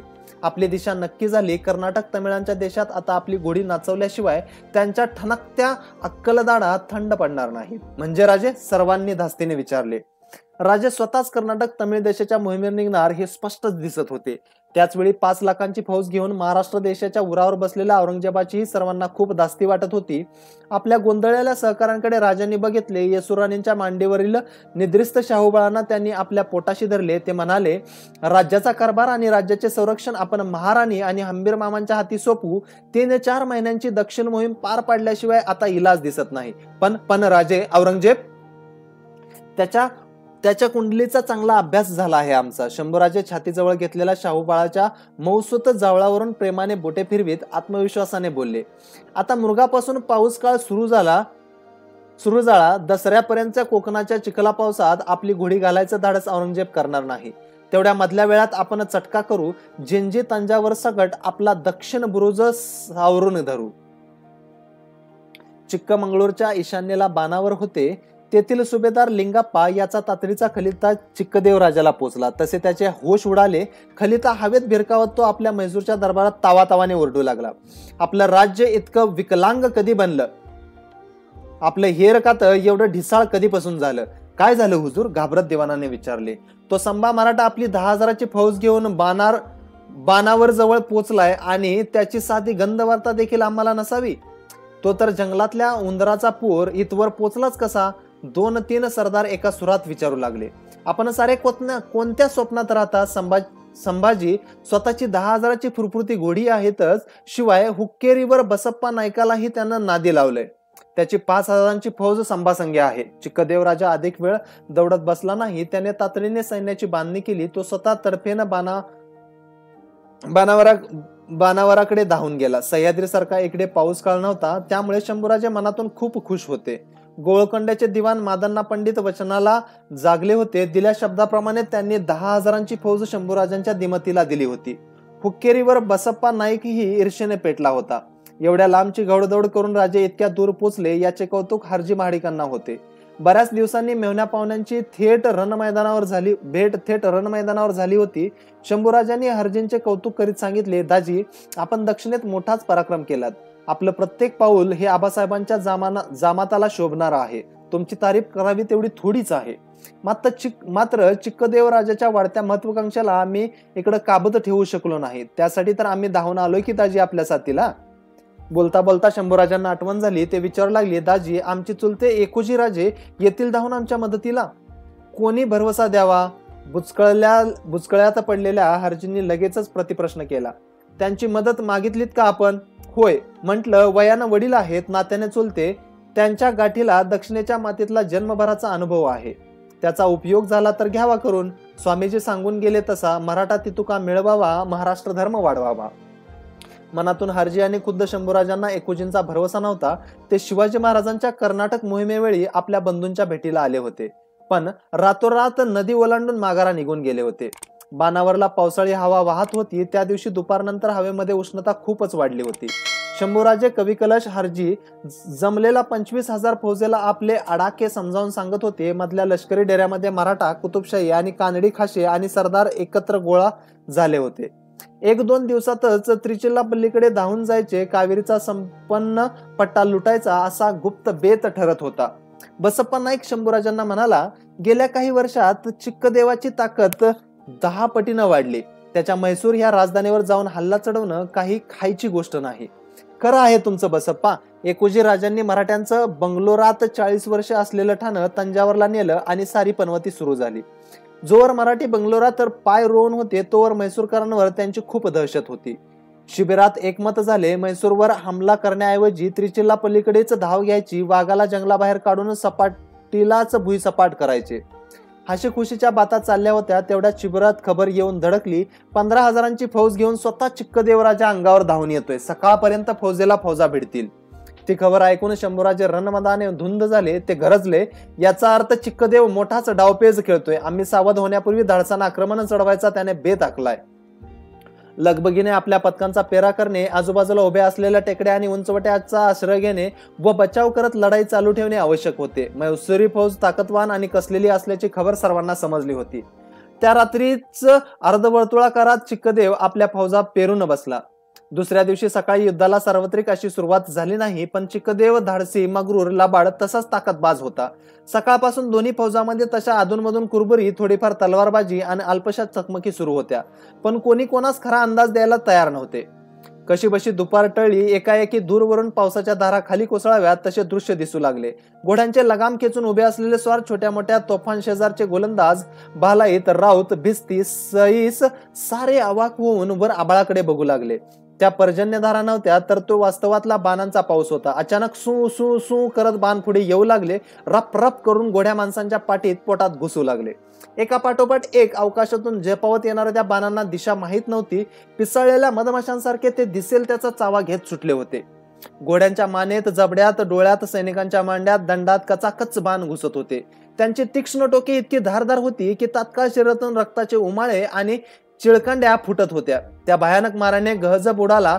मराठ्यांची दानादान उडाली. देवारे, मेलोरे, अगा आई ग अशा किंकाळ्या फोडायला मराठ्या गाड्यांनी सुरुवात केली. कुतुबशाहीत सुखाचा घासदाणा खाऊन धष्टपुष्ट झालेली माणसे जनावरे तर टिकाव धरेनात, वाट फुटेल तिकडे ते धाव घेत पळू लागले.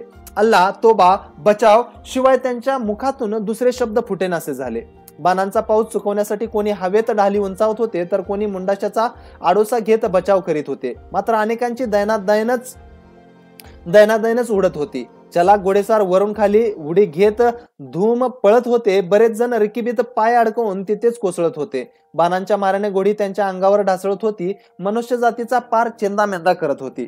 जास्तीत जास्त पळापळ हैदराबादी फौजेची चालली होती. त्यांच्या सेनापतीकडे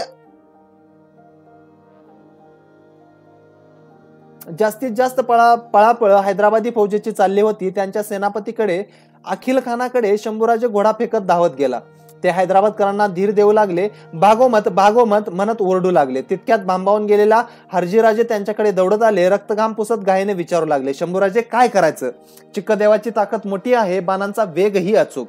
दाजी कळ काढा, धीर धरा. रणातून माघारा वळणं हा मराठा धर्म नव्हे.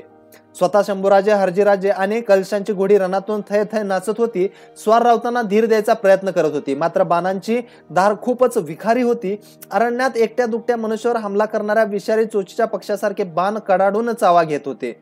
आडोसा पुरेसा नव्हता. मराठ्यांकडे कोणत्या गोष्टींचा वानवा आहे याचा अचूक अंदाज करून चिक्कदेव राजाने हमला चढवला होता. अंधार पडला तरी बाणांचा पाऊस थांबत नव्हता. इतर वेळी आगोतून उड्या घेणारी घोडी सुद्धा आता सरळ नाकाडावर अंग टाकत होती. एका वेळी 10 गड्यांना लोळवण्याची ताकद असणाऱ्या मर्दाच्या छात्या फुटत होत्या. रपकन घुसणाऱ्या बाणामुळे त्यांचे डोळे पांढरे होत होते. स्वतः हरजी आणि संभाजी राजांनी खूप हिंमत बांधली होती. त्यातच तिन्ही सांजेला तंजावरहून एकोजी राजांचे पथक आघाडीवर येऊन पोचले. त्यांच्या सोबत ही 5000 घोडा होता. पण विषारी बाणांच्या माऱ्यापुढे कोणाचीच मात्रा चालत नव्हती. अनेक चांगली घोडी, माणसे, सारी मर्दानी दौलत वाया जात होती. कुतुबशाही फौजेचं तर कंबरडेच मोडले होते. बाणांच्या माऱ्याबरोबर त्यांना बेसहारा आवरतीसारखा आकांत मांडला होता. जेवण वेळ जवळ आली. रात्र बरीच वाढली होती. दमले भागले म्हैसूरकर बाणाईत भोजनासाठी थांबले असावेत. मारा थोडा वेळ बंद झाला. शंभूराजांच्या डोळ्यांपुढचे एका मराठी मर्दाच्या छातीत एक विषारी बाण घुसला होता. त्या रक्ताची चिळकांडी राजांच्या डोळ्यामध्ये उडाली होती. राजांचे डोळे अजून फुनफुनत होते. एकोजी राजांनी आपल्या पुतण्याला शंभूराजांना आलिंगन दिले. दीर्घ श्वास सोडत शंभूराजे बोलले, माफ करा काका, पराभवाच्या गर्तेतच तुमची भेट व्हावी याचं खूप दुःख वाटतं. जाऊ दे शंभूबाळ, हाही प्रसंग टळेल. आई भावानीच्या कृपेनं सारं सुरळीत होईल. एकोजींनी वडिलकीच्या नात्याने दिलासा दिला. मराठ्यांचे लष्कर आणि त्यांच्या मित्रांचे लष्कर मोडल्यातच जमा होते. आता रणभूमी सोडून जाण्याशिवाय इलाज नव्हता. रात्री पुन्हा आक्रमण होण्याची शक्यता नव्हती. शिताफीने तेथून लवकरात लवकर निघून जाणे शहाणपणाचे ठरणार होते. खलबते झाली. शंभूराजांनी मशालींना जवळ बोलवले. बाजूच्या ओढ्याकाठी वृक्षांची आणि बांबूंची चांगली दाटी होती. वृक्षांना पोतं बांधले गेले. मशाली पेटवल्या गेल्या. चिक्कदेव राजाच्या आणि त्याच्या लष्कराच्या डोळ्यात धुळफेक केली. समोरच्या दिवट्या मशालींनी मराठे तलवार विसावा घेत असल्याचे चित्र निर्माण केले. तोवर पाठीमागच्या अंगाने हरजी, शंभूराजे, कलश आणि एकोजी काका जगल्या वाचल्या गोड्या माणसांना रणाबाहेर काढत होते. रणांगणातून दूर पळून जायची नामुष्की आयुष्यात शंभूराजांवर प्रथमच ओढवली होती. एकोजी राजांच्या तंजावरकडेच निघायचे नक्की झाले होते. रात्रभर फौज पळत होती. दुसऱ्या दिवशी दुपारी उन्हे चढली. दमल्या भागल्या फौजेचा वेग मंदावला. ओढ्यात पाण्याकाठी आणि झाडाबुडी माणसे जनावरे थांबू लागली. जखमा बांधल्या जात होत्या. माणसे हुशार होत होती. शंभूराजांचे डोळे सुजल्यासारखे दिसत होते. त्यांच्या नाकावर मुक्का मार लागला होता. उजवा दंड एका बाणाने भेदला होता. ती जखम खूप वेदना देत होती. जोत्याजी केसकर, कविराज, रायपा सारेच हिरमुसले होते. वाटेत खाशांचा तात्पुरा बिचवा एका ओढ्याकाठी उभारला गेला होता. तेथे पाठोपाठ चिक्कदेव राजाचा एक हरकरा येऊन पोहोचला. म्हैसूरकराने शंभूराजांना खडसावणारा खलिता धाडला होता. कलश मोठ्याने तो वाचून दाखवत होते. मराठ्यांनो, तुमच्या सह्याद्री पर्वतात तुम्ही निघून जा. तुमचा आमच्या दक्षिणेशी संबंधच काय? आमच्या तडाख्यातून तुम्ही जेवढे वाचलात ती तुमच्या देवदेवतांची कृपा समजा. बाणावरची हद्द आम्ही म्हैसूरकरांनी आता तलवारींनी आणि बाणांनीच आखली आहे. यापुढे म्हैसूरच्या राज्याकडे डोळे वर करून बघाल तर तुमचे डोळेच फोडून टाकू. असा जीवघेणा पराभव अनुभवण्यापेक्षा लढाईच झाली नसती तर किती बरं झालं होतं. हरजीराजे हताश होऊन बोलले, खरं आहे, ह्या लढाईने चिक्कदेव राजाचा दबदबा खूप वाढला आणि आमची प्रतिष्ठा मात्र धुळीस मिळाल्यासारखी झाली. एकोजीराजे नाराजीने बोलले. बराच वेळ चर्चा झाली. एकोजीराजांनी सल्ला दिला, शंभूबाळ, आता आलाच आहात तर तंजावरला येऊन काही दिवस राहा, फौजेसकट पाहुणचार घ्या, पण तुमचा हक्काचा रायगड सोडून तुम्ही अधिक काळ दक्षिणेत राहणं चांगलं नाही. त्वरेनं माघारा निघून गेलात तर सह्याद्रीच्या सुरक्षित कवचात टिकून तरी राहाल. शक्य नाही ते काकासाहेब, जखमी छाव्यासारखे शंभूराजे गरजले. एकतर पराभूत तोंड घेऊन आपल्या मुलकात माघारी जाणं हे आमच्या जातीला आणि कीर्तीला शोभणार नाही. शिवाय आम्ही लाख माघारा वळू, पण त्या काळ सर्पानं आम्हाला तिकडे जाऊ तर दिलं पाहिजे नव्हे? कोणी? औरंगजेबानं? शंभूराजे अत्यंत दुःखी स्वरात बोलले. एखादा बेलकांडात जाणारा मद्यपी आणि पराभूत राजा ह्या दोघांची अवस्था व्यवहारात सारखीच असते. त्यांना कानफाडात मारेना तो आळशी. शंभूराजे: होय काकासाहेब, लष्करामध्ये उत्साहाचा ईर्षेचा अग्नी पेटवण्यासाठी कर्नाटक तामिळात आम्ही चालून आलो होतो, पराभवाच्या रोगाची लागण घेऊन माघारा पायभूमीत जाण्यासाठी नव्हे. मग तुमची पुढच्या दिशा तरी कळू दे शंभूराजे. पराभवाची जालिम जखम धुवून काढण्यासाठी नव्या विजयासारखा रामबाण उपाय तरी दुसरा कोणता असू शकतो काकासाहेब? शंभूराजांनी विचारले. रात्री एकदा घाबरत असद खान औरंगजेबाला खासगीत भेटायला आला. त्याच्या चेहऱ्यावरचा गोंधळ पातशहाच्या पारख्या नजरेतून सुटला नाही. कसेबसे शब्द जुळवण्याचा प्रयत्न करीत असद खान म्हणाला, हजरत, रामशेजवरचा तो बुड्ढा मराठा किल्लेदार सूर्याजी जेदे बडा हट्टाकट्टा आहे. हो वजीर आजम, इतकंच सांगा, त्या किल्ल्यावर मरगट्यांची फौज किती आहे? आहे की खूप ज्यादा, म्हणजे 600 ते 1000, आणि किल्ल्याखाली आपली फक्त 5 ते 6 हजारांचं लष्कर. बरोबर? पातशाने डोळे रोखले. गुस्ताखी माफ हजरत, 5-6 हजार नव्हे, थोडं जादाच. जीभ चावत वजीर बोलला, जादा म्हणजे असेल 35 ते 40 हजार. एक मामूली किल्ला और इतनी बड़ी फौज?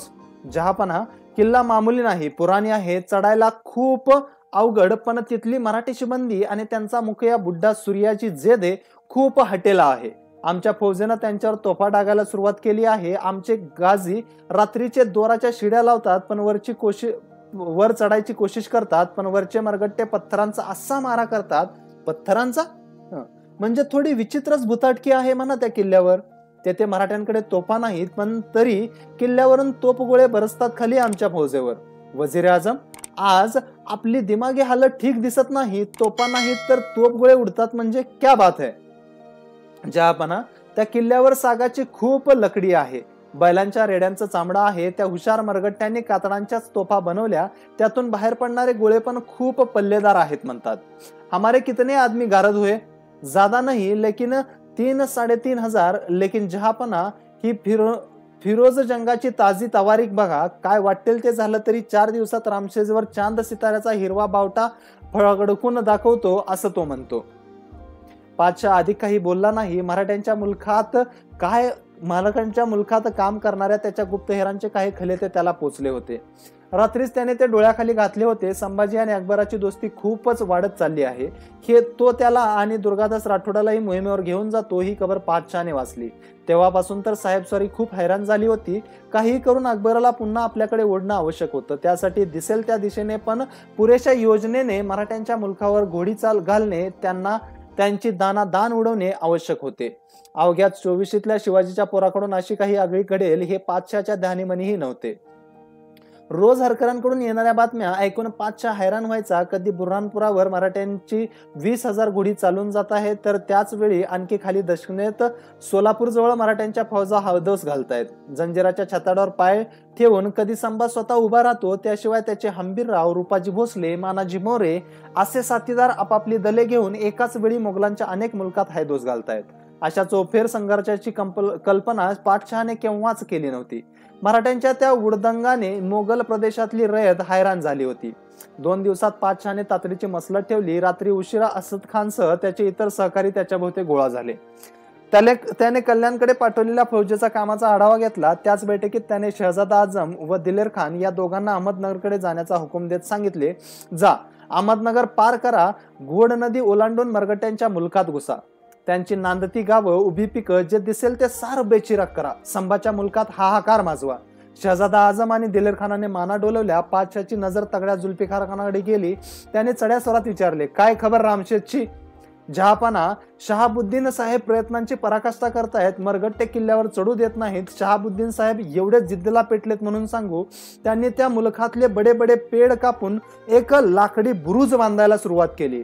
त्या प्रचंड बुरुजावर तोफा चढवून तेथून रामशेजचा तट फोडून काढायचा त्यांचा इरादा आहे जहापना. ती हकीकत ऐकून पातशाह सुकावला. त्याने असद खानला हुकूम दिला, वजीर आझम, रामशेज आणि खानदेशातील लढायांकडे खास ध्यान द्या. जरूरत पडली तर अजून तिकडे जादा कुमक धाडा. त्या भागातले असतील नसतील ते मरगट्टांचे सारे किल्ले आमच्या कब्जात यायलाच हवेत. हजरत गुस्ताकी माफ. मध्येच झटकन उठून गुडघ्यावर बसत असद खान बोलला, नाशिक खानदेशात जाऊन एवढी मोठी फौज वाया घालवायची जरूरतच काय? त्याऐवजी जहापना, लागल्या दमानं आपण संभाच्या रायगडावर आणि सह्याद्री पर्वतावर सीधा हमला चढवूया. आपल्या वजीराचा सल्ला ऐकून पातशाहचे डोळे विस्पारले. मोठा श्वास घेत पातशाह पुटपुटला, वजीर आझम, आपले मुरादे दाद देण्यासारखे आहेत, पण आल्या आल्या रायगडावर आणि सह्याद्रीवर सरळ हमला करून आपल्या पातशाहला मौत का कुवा खाण्याची सलाह कशासाठी देता? त्यामध्ये त्या सैतान संभाचाच फायदा होईल आणि तो सह्याद्री पर्वत म्हणाल तर केवळ एक भूतकणा आहे. मोगलांच्या सल्तनीमध्ये त्या शिवासारखे जमीनदार काय थोडे होते? पण तो शिवाच मरगट्यांचा राजा का बनला? पातशहाचे सर्व सरदार त्याच्याकडे कान लावून निश्चल उभे राहिले, कारण सह्याद्री पर्वत नावाची भुताटकी त्या शिवाच्या पाठीशी होती. त्याच घनघोर पहाडीमध्ये अफजल खान नावाचा इस्लामचा बंदा त्या शिवाने बकऱ्यासारखा काटला होता. त्याच पर्वताच्या आडोशाचा फायदा घेऊन आपल्या लाखाच्या फौजेत घुसून त्यानं आमच्या मामासाहेबांची, शाहिस्तेखानांची बोटं तोडली. आपली बदनामी करून तो शिवा रातोरात पसार झाला होता. त्याच वेताळ नगरीत त्या शिवाचा बच्चा पुन्हा एकदा गनिमिकावा नावाची शैतानी खेळ खेळायची संभावना आहे. शिवाय बरसातीच्या मोसमात सह्याद्रीवर हमला चढवणं केवळ नामुमकिन. आमच्या बातमीनुसार तिथं एकदा बरसात सुरू झाले की छोट्या छोट्या ओढ्यांचं रूपांतर बड्या बड्या नदीमध्ये होतं. तिथले नाले सुद्धा 2-2 महिने उतार देत नाहीत. लेकिन जहापना, संभा म्हणे तिकडं कर्नाटक तमिळांच्या मुलखात निघून गेला आहे. पातशाला ती खबर माहीतच होती. तो दिलखुलासपणे हसत बोलला, देखेंगे बंदर कितना नाचता है. त्या तीक्षदेवरायाच्या कचाट्यातून तो जगून वाचून वापस येईल तरच पुढच्या गोष्टी. पण जहापना, सुरुवातीलाच नाशिक आणि बागलांकडे एवढी मोठी फौज पाठवायचं कारण काय? जुल्फिकार खानाने विचारले. आलमगीर दिलखुलासपणे हसला. त्याने गर्वाने वजीराकडे पाहिले. जुल्फिकारच्या शंकेने पातशाह सुखावला होता. नकाशावरून बोट फिरवत त्या दोघांचे लक्ष वेधत तो बोलला, ये देखो, ही बुऱ्हाणपुरावरून येणारी वाट अशी खानदेशातून नाशिक, तेथून कल्याण आणि पुढे रायगडकडे जाते. जर उद्या आमच्या बदनशिबीने मराठ्यांच्या मोठी फौज शहाजादा अकबराच्या पाठीशी खडी राहिली, आमच्या बगावतखोर लवंड्यामध्ये तितकी हिंमत असली आणि जर शहजादा आणि संभाजीने या रस्त्याने पुढे दिल्लीकडे धाबा बोलला तर बडा गजब माजेल. आग्रा दिल्लीकडचे आमचे छुपे दुश्मनी या भूतावळीचा जाऊन मिळतील. इसी कारण हम यहाँ धोखा नहीं चाहते. सबब नाशिक के ठाणे इलाक्यातले वाटेवरचे सर्व किल्ले आणि ठाणे तुरंत आपल्या कब्जात यायला हवीत. रायप्पा, नीट काळजी घे रे बाबा, जखम चिघळू न देता बरी कर. आपण खूप लढाया खेळायच्या आहेत, शंभूराजे बोलले. विशाल कावेरी नदीच्या काठी एका घन्या जंगलात मराठा लष्कराचा तळ पडला होता. शंभूराजांच्या दंडावर रायप्पा पट्टी बांधत होता. 10 दिवसांमागची जखम आता बरीच सुकली होती, पण पूर्ण बरी झाली नव्हती. त्या अरण्यात जागोजाग मराठा सैनिकांचे बेडे पसरले होते. मध्येच खाशांसाठी एक मोठा डेरा उभारला गेला होता. तेथून दूर कावेरीकाठचे पुरातन शहर त्रिचिल्लापल्ली दिसायचे. त्या नगराच्या मधोमध तेथून दूर कावेरीकाठचे पुरातन शहर त्रिचिल्लापल्ली दिसायचे. त्या नगराच्या मधोमध एक उंच पाषाणी टेकडी होती. एकेकाळी पल्लवांचे राज्य येथे विस्तारले होते. चोला आणि पल्लव राजांनी या मुलकात वैभव प्राप्त करून दिले होते. सध्या त्रिचिरापल्ली मधुरेकर नायकांच्या ताब्यात होती. 20-25 वर्षामागे मधुरेकरांनीच त्या पाषाण टेकडीचा एका भव्य किल्ल्यामध्ये रूपांतर केले होते. बलदंड तटबंदी आणि बळकट बुरुज बांधले होते. शंभूराजे जिथे बाजेवर बसले होते तेथून एका बाजूला त्रिचिरापल्लीचा तो प्रसिद्ध उंच पाषाणकोट दिसत होता. खाली गावात तामिळ देशातले सर्व उंच गोपूर आणि इतर छोटी मोठी गोपुरे, शेषनारायणाच्या मंदिराचे शिखर आणि उमरावांच्या माड्या हवेला दिसत होत्या. त्या तांबूस काळ्या मातीमध्ये हत्तींच्या अनेक झुंडीही आढळायच्या. राजे पुन्हा पुन्हा त्या पाषाणकोटाकडे बघत होते. तेच खरे त्रिचिरापल्लीचे नाक होते. राजे तिथे विसावा खात असतानाच पासष्टीकडे झुकलेले एकोजी राजे त्यांच्या शेजारी आले. त्यांची टोकदार दाढी, पिळदार मिशा शिवाजीराजांसारखीच उबटचर्या मोठी आकर्षक होती. त्यांच्यासोबत हुक्केरीवर बसप्पा नाईक होता. त्याचा चेहरा जवळपास कोळशासारखाच काळा, डोळे उग्रपणे टपोरे, त्याचे दाक्षिणात्य पद्धतीचा बसका मंदिल घातला होता. आपले चुलते समोर दिसताच शंभूराजे पटकन उभे राहिले. त्यांनी एकोजी राजांना आदराने मुजरा केला. इकडच्या तिकडच्या गोष्टी झाल्या. एकोजी राजांनी नापसंतीच्या सुरात सांगितले, शंभूराजे, कशासाठी ह्या जंगल रानात गंजत पडायचं? आमचं तंजावर इथून फक्त 1.5 दिवसाच्या दौडीवर आहे, आपण तिथं यावं, फौजेसह पाहुणचार घ्यावा, असं कितींदा सांगायचं तुम्हाला? नाही काकासाहेब, एकतर पराभूत होऊन कोणाच्या महालात प्रवेश करणं हे अपराध्यासारखंच वाटतं. नामुष्कीच्या इंगळ्या अजूनच चावताय. पण आपला हक्काचं तंजावर इथून जवळच आहे. तंजावरला जायचं नसेल तर आमच्या जिंजीला चला. लांबूनच खर्जातला आवाज आला. खाशांच्या बैठकीत पैलवानी अंगपिंडाचे देखणे हर्जीराजे महाडिक येऊनच सामील झाले होते. आग्रहाने सांगू लागले, फक्त 2 दिवसांच्या दौडीवर तर जिंजी आहे. नाही, ते शक्य नाही दाजी. नका आग्रह करू काकासाहेब.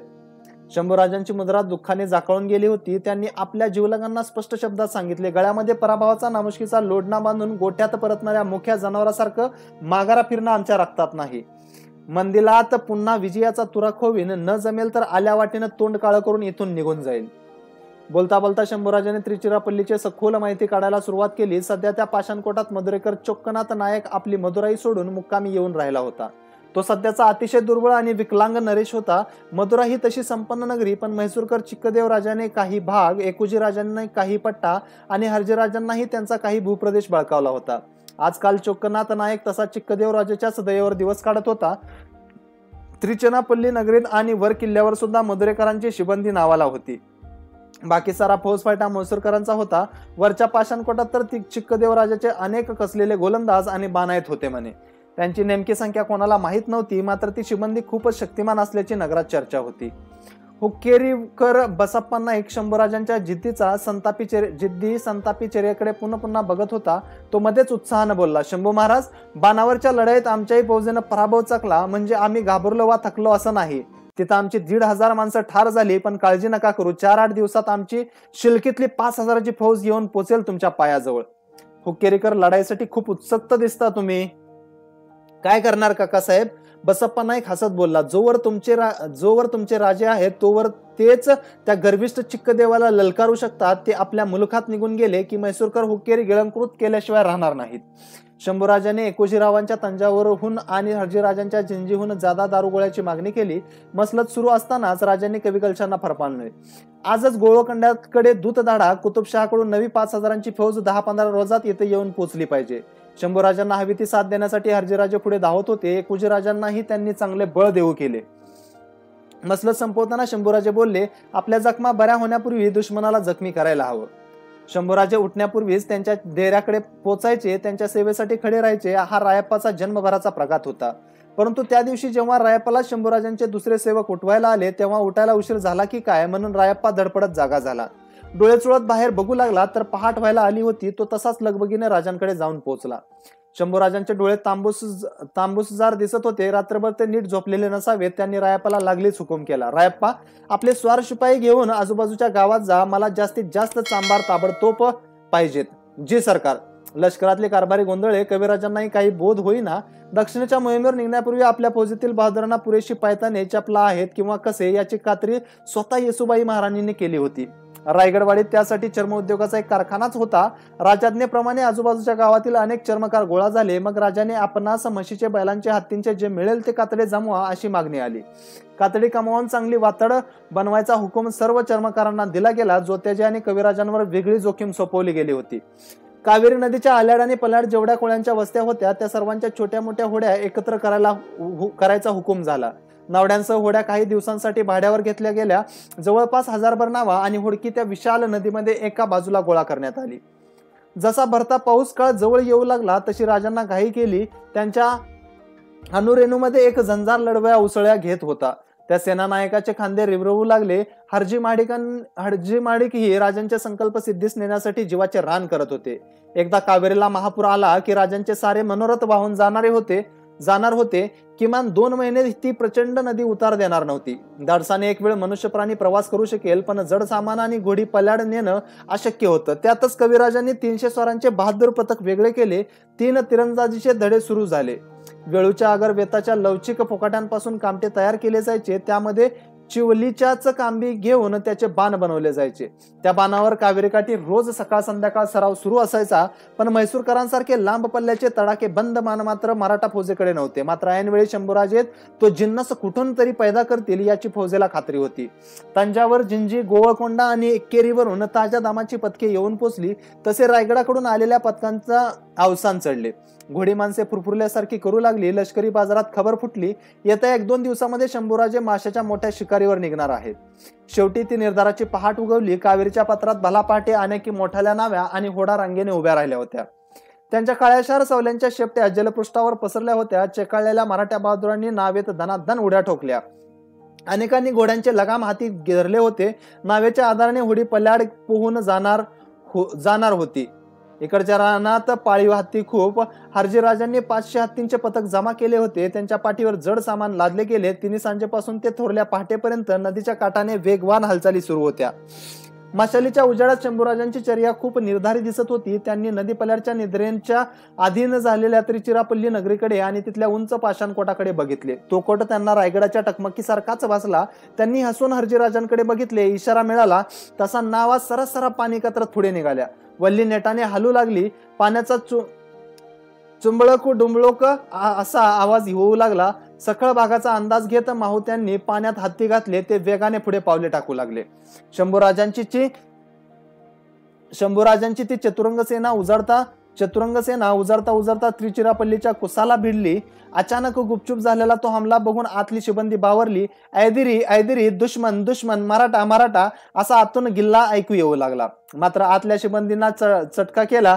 तटबंदीच्या बुरुजावर बाणायत उभे राहिले. त्यांच्या भाल्यातून ते जीव घेणे बाण सू सू सू करून सुटू लागले.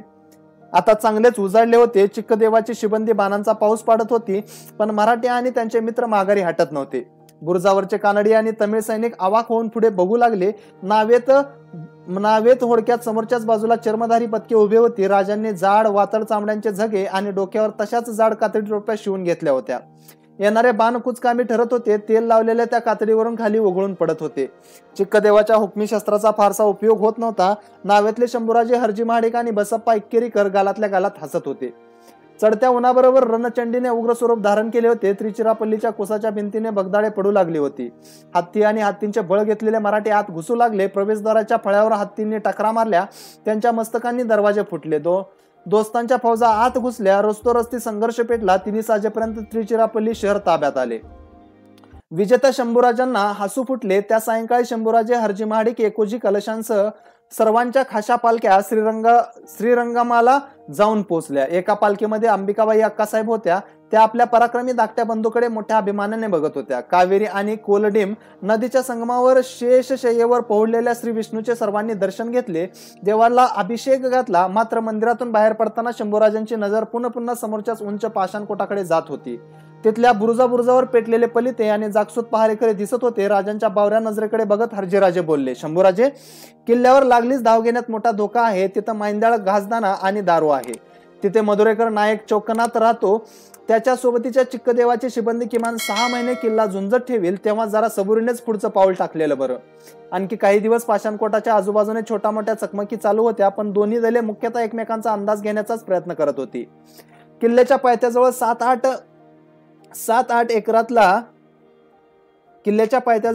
एकरातला तेपाकुलम तलाव होता. तेथे कावेरीच्या निवळशंख पाण्यात मराठा फौज यथेच्छ डुंबायची. मधूनच वर पाषाणकोटाकडे जिबल्या चटत बघायची. थोड्याच दिवसात वरच्या महालात राहणारा मधुरेकर नरेश चोक्कनाथ नायक मृत्यू पावला.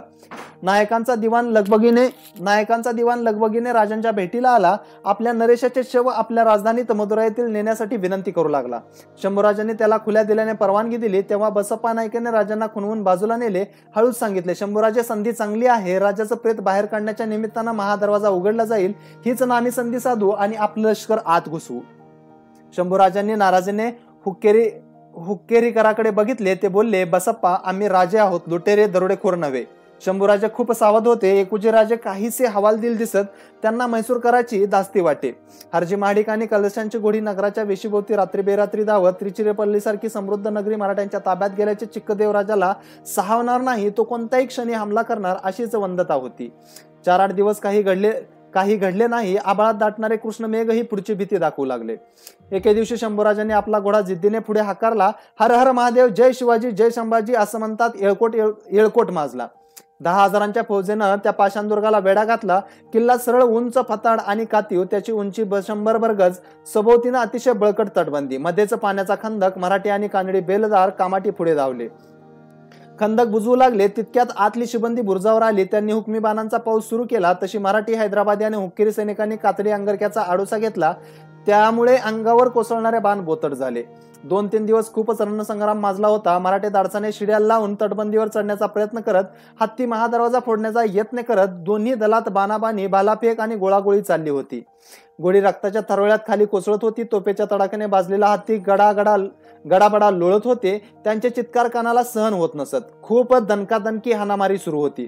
तिसऱ्या सायंकाळी शंभूराजांनी कलशांना हुकूम दिला. त्यानुसार कविराजांचे 300 तिरंदाजांचे पथक समोर उभे राहिले. शंभूराजे हसून बोलले, आमच्या म्हैसूरकर दोस्ताला बाणांचा आहेर खूप आवडतो, तोच देऊया. परंतु कविराजांसोबत पथकाच्या हाती बांबूच्या चिवट्या होत्या. ह्या तकलादू बाणांनी काय कोणाचे वाकडे होणार. अनेक जण कविराजांकडे आणि शंभूराजांकडे पाहून गालातल्या गालात हसू लागले. तेवढ्यात मशालजी पुढे धावले. त्यांनी कांबटाच्या त्या बाणांचं पोतं बांधले. ते तेलात समडम भिजून पेटवले. तसे ते बाण अग्निबाणाच्या जोशाने सू सू करीत वर चढू लागले. किल्ल्याच्या आत पडू लागले. आगीचे ते गोळे आत बारूदखान्यात पडताच आगीला आग भिडली. धुडुमधाम असे स्फोटाचे महाभयंकर आवाज झाले. किल्ल्यावरच्या कचेऱ्या, गस्तीच्या चौक्या धडाधड पेटू लागल्या. एक बारूदखाना तर तटबंदी शेजारीच होता. त्याने एवढा धमाका उडवला की बाजूची तटबंदी कोसळून खाली खंदकात जाऊन पडली. धूर, धग आणि आगीने मोठा गजब मांडला. अनेक म्हैसूरकर स्वार शिपाई त्या वनव्यात जळून भरडून निघाले. त्या भगदडाच्या तोंडातून त्या पाषाणकोटाच्या आतली पळापळ दिसू लागली. किल्ल्यावरील सरदार मानकऱ्यांची पोरं तिथे उभे राहून छात्या पिटू लागली. कापातिंग, वाचवा वाचवा, निरतिंग, थांबा म्हणून आकांत करू लागली. शंभूराजांनी इशारा केला तसे अग्निबाण थांबले. एकदाचा किल्ला पडला. शंभूराजांनी सुटकेचा श्वास सोडला. हरजी आणि एकोजींनी राजांची पाठ थोपटली. श्रीरंगपट्टणमच्या त्या पाषाणकोटावर मराठ्यांचा भगवा झेंडा प्रथमच डौलाने फडकू लागला. त्या विजयानंतर शंभूराजांनी मागे वळून पाहिले नाही. म्हैसूर, कर्नाटक आणि तमिळ देशातले एकूण 22 किल्ले मराठ्यांच्या ताब्यात आले होते.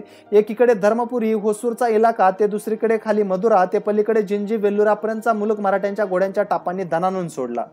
कावेरीला पूर आला आणि गेला, परंतु तो शिवपुत्राच्या पराक्रमाला बांध घालू शकला नाही. अनेक ठिकाणाहून खंडण्या गोळा होत होत्या. द्रव्याची गाठोडे घोड्यांच्या आणि बैलांच्या पाठीवरून रायगडाकडे जात होती. चिक्कदेव राजाला पुन्हा शंभूराजाशी सामना करायचे धाडस होईना. तिलोगा, कुडक आणि मलायला सारख्या दख्खनी राजांनी म्हैसूरकरांची संगत सोडली होती. ते मराठ्यांचे दोस्त बनले होते. शंभूराजांना खंडण्या आणून देत होते. मराठ्यांचे जासूस सर्वत्र फिरायचे. दक्षिणेत येऊन उपद्व्याप करणाऱ्या संभाला काबूत आणा, आमच्या मदतीला धावून या अशी पत्रे चिक्कदेवाने औरंगजेबाला पाठवली होती. परंतु का कोणास ठाऊक पातशाहकडून त्याला हवा तसा प्रतिसाद मिळेना. शंभूराजांनी दसऱ्याचे सोने त्रिचिरापल्लीतच लुटले. त्यांच्या फौजा आजूबाजूला धावून अखंड खंडण्या वसूल करत होत्या. दसरा निघून गेला तरी संभाजीराजे महाराष्ट्र देशात परतायचे नाव घेईनात. त्यांच्या उपस्थितीमुळे दक्षिणेतल्या अमीर उमराव माजले वसूल मिळेना हे पाहून चिक्कदेव राजा हवालदिल झाला. त्याची ती बैचेनी शंभूराजांना समजली. तसे त्यांनी जासुदांमार्फत म्हैसूरकरांच्या कानावर घातले. आम्ही ह्या सुपीक कर्नाटक तमिळ प्रांताचे राज्य करावे अशी आमच्या तीर्थरूपांचीच इच्छा होती. शिवाय आमचे एकोजी राजांसारखे चुलते आणि हरजी राजांसारखे मेव्हणे इकडेच आहेत. आम्ही ह्या सह्याद्रीच्या रानात फिरून माघारी जावेच कशाला, आम्ही इकडेच सुखाने राहावे म्हणतो. आता मात्र चिक्कदेव राजाचे धाबे दणाणले. त्याने विनाट सलुक्याचे बोलणे लावले. दिवाळीनंतर त्रिचिरापल्लीच्या पाषाणकोटातील 100 खांबी सभा मंडपातच तह करायचे नक्की झाले. त्यासाठी स्वतः चिक्कदेव राजा 2 करोड होनांची रक्कम घेऊन म्हैसूरहून येणार होता. तहाचा दिवस उजडला. चिक्कदेव राजाऐवजी त्याचा 11 वर्षाचा धाकटा बंधू आपल्या भावाच्या सही शिक्क्याचे कागद घेऊन आला. त्या 2 ऐवजी 1 करोड होनांची रक्कम आणली होती. त्याने 2 ऐवजी 1 करोड होनांची रक्कम आणली होती. उरलेल्या रक्कम नंतर द्यायचा वायदा झाला. आपला हक्काचा मुलूक सोडून इतक्या दूर राहणे शंभूराजांनाही योग्य वाटत नव्हते. अखेर सुलूक पार पडला. आपली दक्षिणेची मोहीम यशस्वी पार पाडून शंभूराजे महाराष्ट्र देशी जाण्यासाठी निघाले. चिक्कदेव राजा कौल करारासाठी स्वतः का आला नाही याची फौजेत चर्चा सुरू होती. तेव्हा अफजल खानाला भेटीस बोलावणाऱ्या शिवाजीचा हा संभाजी पुत्र आहे असा धोक्याचा इशारा चिक्कदेवाच्या कारभाऱ्यांनी त्याला दिल्याचे कळले. त्यामुळेच म्हैसूरकरांनी ऐनवेळी आपला बेत बदलला होता. त्रिचिरापल्लीच्या सीमेवर हरजीराजांना शंभूराजांनी आलिंगन दिले. वयाने धाकटे असलेल्या शंभूराजांना हरजी आणि अंबिका अक्कांनी खूप आशीर्वाद दिले. हरजी बोलले, शंभूराजे, रायगड आणि हिंदवी स्वराज्य तुमच्या हातात शाबत राहू देत. तेव्हा शंभूराजे भारावल्या शब्दात म्हणाले, दुष्काळानं आणि टंचाईनं आपला मुलूक अलीकडे जर्जर बनवलाय. हरजीदाजी, आपण दक्षिणेची रसद रेषा तेवढी शाबूत ठेवा. मग असे 10 औरंगजेब अंगावर धावून आले तरी परवा कोण करतो. शंभूराजे कर्नाटकाच्या मोहिमेवर माघार आले होते. त्यांच्या गुड्या पताका लावून स्वराज्यात स्वागत झाले. आल्या आल्या शंभूराजे येसुबाईंना धन्यवाद देत म्हणले, आपण हरजीराजांची दक्षिणेच्या सुभेदारासाठी केलेली शिफारस अचूकच ठरली राणीसाहेब. अन्यथा हनुमंतेसारख्या जुन्या कारभाऱ्यावर आम्ही अन्याय करतोय की काय अशी उगाच रुखरुख होती आमच्या मनात. त्या वार्तेने येसुबाईंची चर्याही उजळून गेली. आपल्या निंबाळकर आणि शिर्केसारख्या मेहुण्यांपेक्षा महाडिक अधिक चांगले असेही राजाने स्पष्ट शब्दात सांगितले. मात्र हरजीदाजींची ही परिस्थिती अशीच राहिली तर बरे अशी राजांनी शेवटी केलेली टिप्पणी येसुबाईंना फारशी आवडली नाही. 2 दिवसच मध्ये गेले असतील. दुर्गादास राजांच्या भेटीला आले. ते हळू आवाजात सांगू लागले, राजे, शहजादा अकबर साहेबांची अर्जी थोडी वेगळी आहे. कोणती? त्यांचं म्हणणं आपण शहजाद्यांसोबत टाकोटाक दिल्लीकडे निघावं. रायगड उघड्यावर ठेवून औरंगजेबासारखा आजगर जबडा उघडून शिवे शेजारी येऊन ठाणं मांडून बसला असताना ते म्हणतात आपण कर्नाटक जिंजेपर्यंत धडक देऊन कसे आलात? तो पाऊस काळ होता दुर्गादास. शिवाय आमच्या आबासाहेबांना पादाक्रांत केलेल्या मुलखात पुंड पाळेगार माजले होते. त्यांना वेळेत ठिकाणावर आणणं जरूर होतं. राजे, किमान शहजाद्यांबरोबर पुरेसा फौज पाटा तरी द्या. दुर्गादास, तुम्हालाही कसं समजत नाही? आमच्या हिंदवी स्वराज्याची, त्याच्या प्रतिष्ठेची पताका भले गगनाला भिडली असेल, पण वास्तव्यात आमचं स्वतःचं स्वराज्य छोटं आहे. साधन सामग्री मर्यादित आहे. अगदी थोरल्या राजांच्या काळातही आमच्या लष्कराने 70-75 हजारांपेक्षा मोठा आकडा कधी गाठला नव्हता. आता औरंग्याची ताकद 7-8 पट जास्त आहे. द्रव्य, खासदाना आणि जनावरं तर कित्येक पट अधिक आहेत. दुर्गादासांची मान खाली झुकली तेव्हा शंभूराजे म्हणाले, असे नाराज होऊ नका. ह्या महासंग्रामामध्ये आमचा अडकलेला पाय एकदा बाहेर आला की तुमच्याकडे अधिक लक्ष देणं आम्हाला जमेल. जशी राजेच्छा. तरीही दुर्गादास, आपण उत्तरेतल्या हिंदू राजांना आणि औरंगजेबाच्या अत्याचारानं कंटाळलेला मुसलमान रयतेला एकत्र कसं बांधता येईल या दृष्टीनं प्रयत्न करायला हवेत. दुर्गादासांनी उत्तरेतील हिंदू राजांची, जमीनदारांची आणि काही मुसलमान राजपूत सरदारांचीही यादी वाचून दाखवली. त्यावर कवी कलश दुर्गादास आणि शंभूराजांमध्ये अधिक खल झाला. मध्येच राजे बोलले, आमचा पोर्तुगीजांशी अघोषित जंग सुरूच आहे. तशीच वेळ पडली तर दुर्गादास, तुम्ही आणि शहजादे अकबर यांनी गुजरातेच्या मार्गाने बाहेर पडायची तयारी ठेवावी. आम्ही उत्तरेस जाण्यासाठी केव्हाचे आतुर आहोत राजे, दुर्गादास बोलले. आजच्या बैठकीस शहजादे पोचले नाहीत ते? राजांनी मध्येच विचारले. आराम करतायत वकिली महालामध्ये, दुर्गादास सांगू लागले. शहजाद्यांचा तुम्हाला संदेश आहे राजे. ते म्हणतात, आम्हाला मसलतीपेक्षा प्रत्यक्ष काम आवडतं. तुम्ही घोडी तयार ठेवा, आम्ही ती लागलीच दिल्लीकडे दामटून दाखवू. त्या संदेशावर शंभूराजे आणि पाठोपाठ स्वतः दुर्गादास ही हसले. राजे बोलले, कविराज, दुर्गादास, खरंच हे शहजादे वाचाळाऐवजी कृतीवीर असते तर किती बरं होतं. बोलता बोलता शंभूराजे अंतर्मुख झाले. त्यांनी स्पष्ट कबुली दिली. मेल्या हत्तीच्या कातड्यालाही लाखाचं मोल असतं. शेवटी हे शहजादे आहेत. जर त्यांना आम्ही दिल्लीच्या गादीवर बसवण्यात यशस्वी झालो तर उत्तरेतले सारे अंमलदार शहजाद्यांच्या प्रेमापोटी नव्हे, औरंग्याच्या जाचापोटी, छळापोटी अकबराच्या पाठीशी उभे ठाकतील, बंड करतील. शंभूराजे, काहीतरी करा. माळव्यातून आम्हाला अनेक खलिते येत आहेत. औरंगजेबाच्या राक्षसी जिजई करामुळे मुसलमान सोडून बाकी साऱ्या धर्म आणि जाती त्रासल्या आहेत. पाचशाच्या विरोधात उभ्या ठाकणारा कोणी मसीहा रयतेला हवा आहे. दुर्गादासजी, अंबरच्या त्या नरेश राजा रामसिंहासारखी ह्या जुलमी शहाच्या विरोधात पुढे काय येत नाहीत? त्या प्रश्नाला दुर्गादासांकडेही उत्तर नव्हते. ते वकिली महालामध्ये निघून गेले. पाचशाला प्रचंड फौजफाटा घेऊन दक्षिणेत येऊन 14-15 महिने लोटले होते. मात्र त्याला अद्याप ही अपेक्षेप्रमाणे यश मिळाले नव्हते. म्हणून तो अतिशय निराश होता. उलट शंभूराजी, हंबीरराव, मानाजी, रूपाजी, निळोपंत आदींनी महाराष्ट्रभर मोगली सत्तेचा फन्ना उडवायला सुरुवात केली होती. मराठ्यांची सरशी होती. रामसिंगचा विषय काढत शंभूराजांनी विचारले, कविराज, ह्या अंबर नरेशला आमच्या आग्रा भेटीपासून आपणही ओळखता. कसा वाटतो तुम्हाला तो माणूस? राज्यकारभारापेक्षा त्यांना शिकारीचा दांडगा शौक आहे. तरीही ते मिर्झा राजांचे पुत्र आहेत. मिर्झा राजांना औरंगजेबानं म्हातारपणी छळले. रामसिंहाचीही पदोपदी पाणउतारा केला आहे. त्यातून आमच्या हाकेने ते बळ खाऊन उठले तर चांगलेच होईल. खरं आहे राजन. कविराज, हातपाय गाळून दरवाजाला आतून कड्या कोंड्या लावून बसून तरी काय उपयोग? अशानं बाहेर उंबरट्यावर येऊन बसणाऱ्या संकटाचं निवारण काही होणार नाही. काही ना काही करायला हवं. खास राजा रामसिंहाने शंभूराजांना पाठवलेले या आधीचे पत्रे कविराजांकडून शंभूराजांनी मागून घेतली. त्यांनी लागलेच कलशांना पत्र लिहायला सांगितले. ते स्वतः संस्कृत भाषेत मजकूर सांगू लागले. राजाधिराज अंबर नरेश राजा रामसिंह यांना दंडवत. आमच्या हिंदवी स्वराज्यात आम्ही शहजादा अकबराला राजाश्रय दिलाय याबद्दल समाधान व्यक्त करणारे आपले पत्र पावले.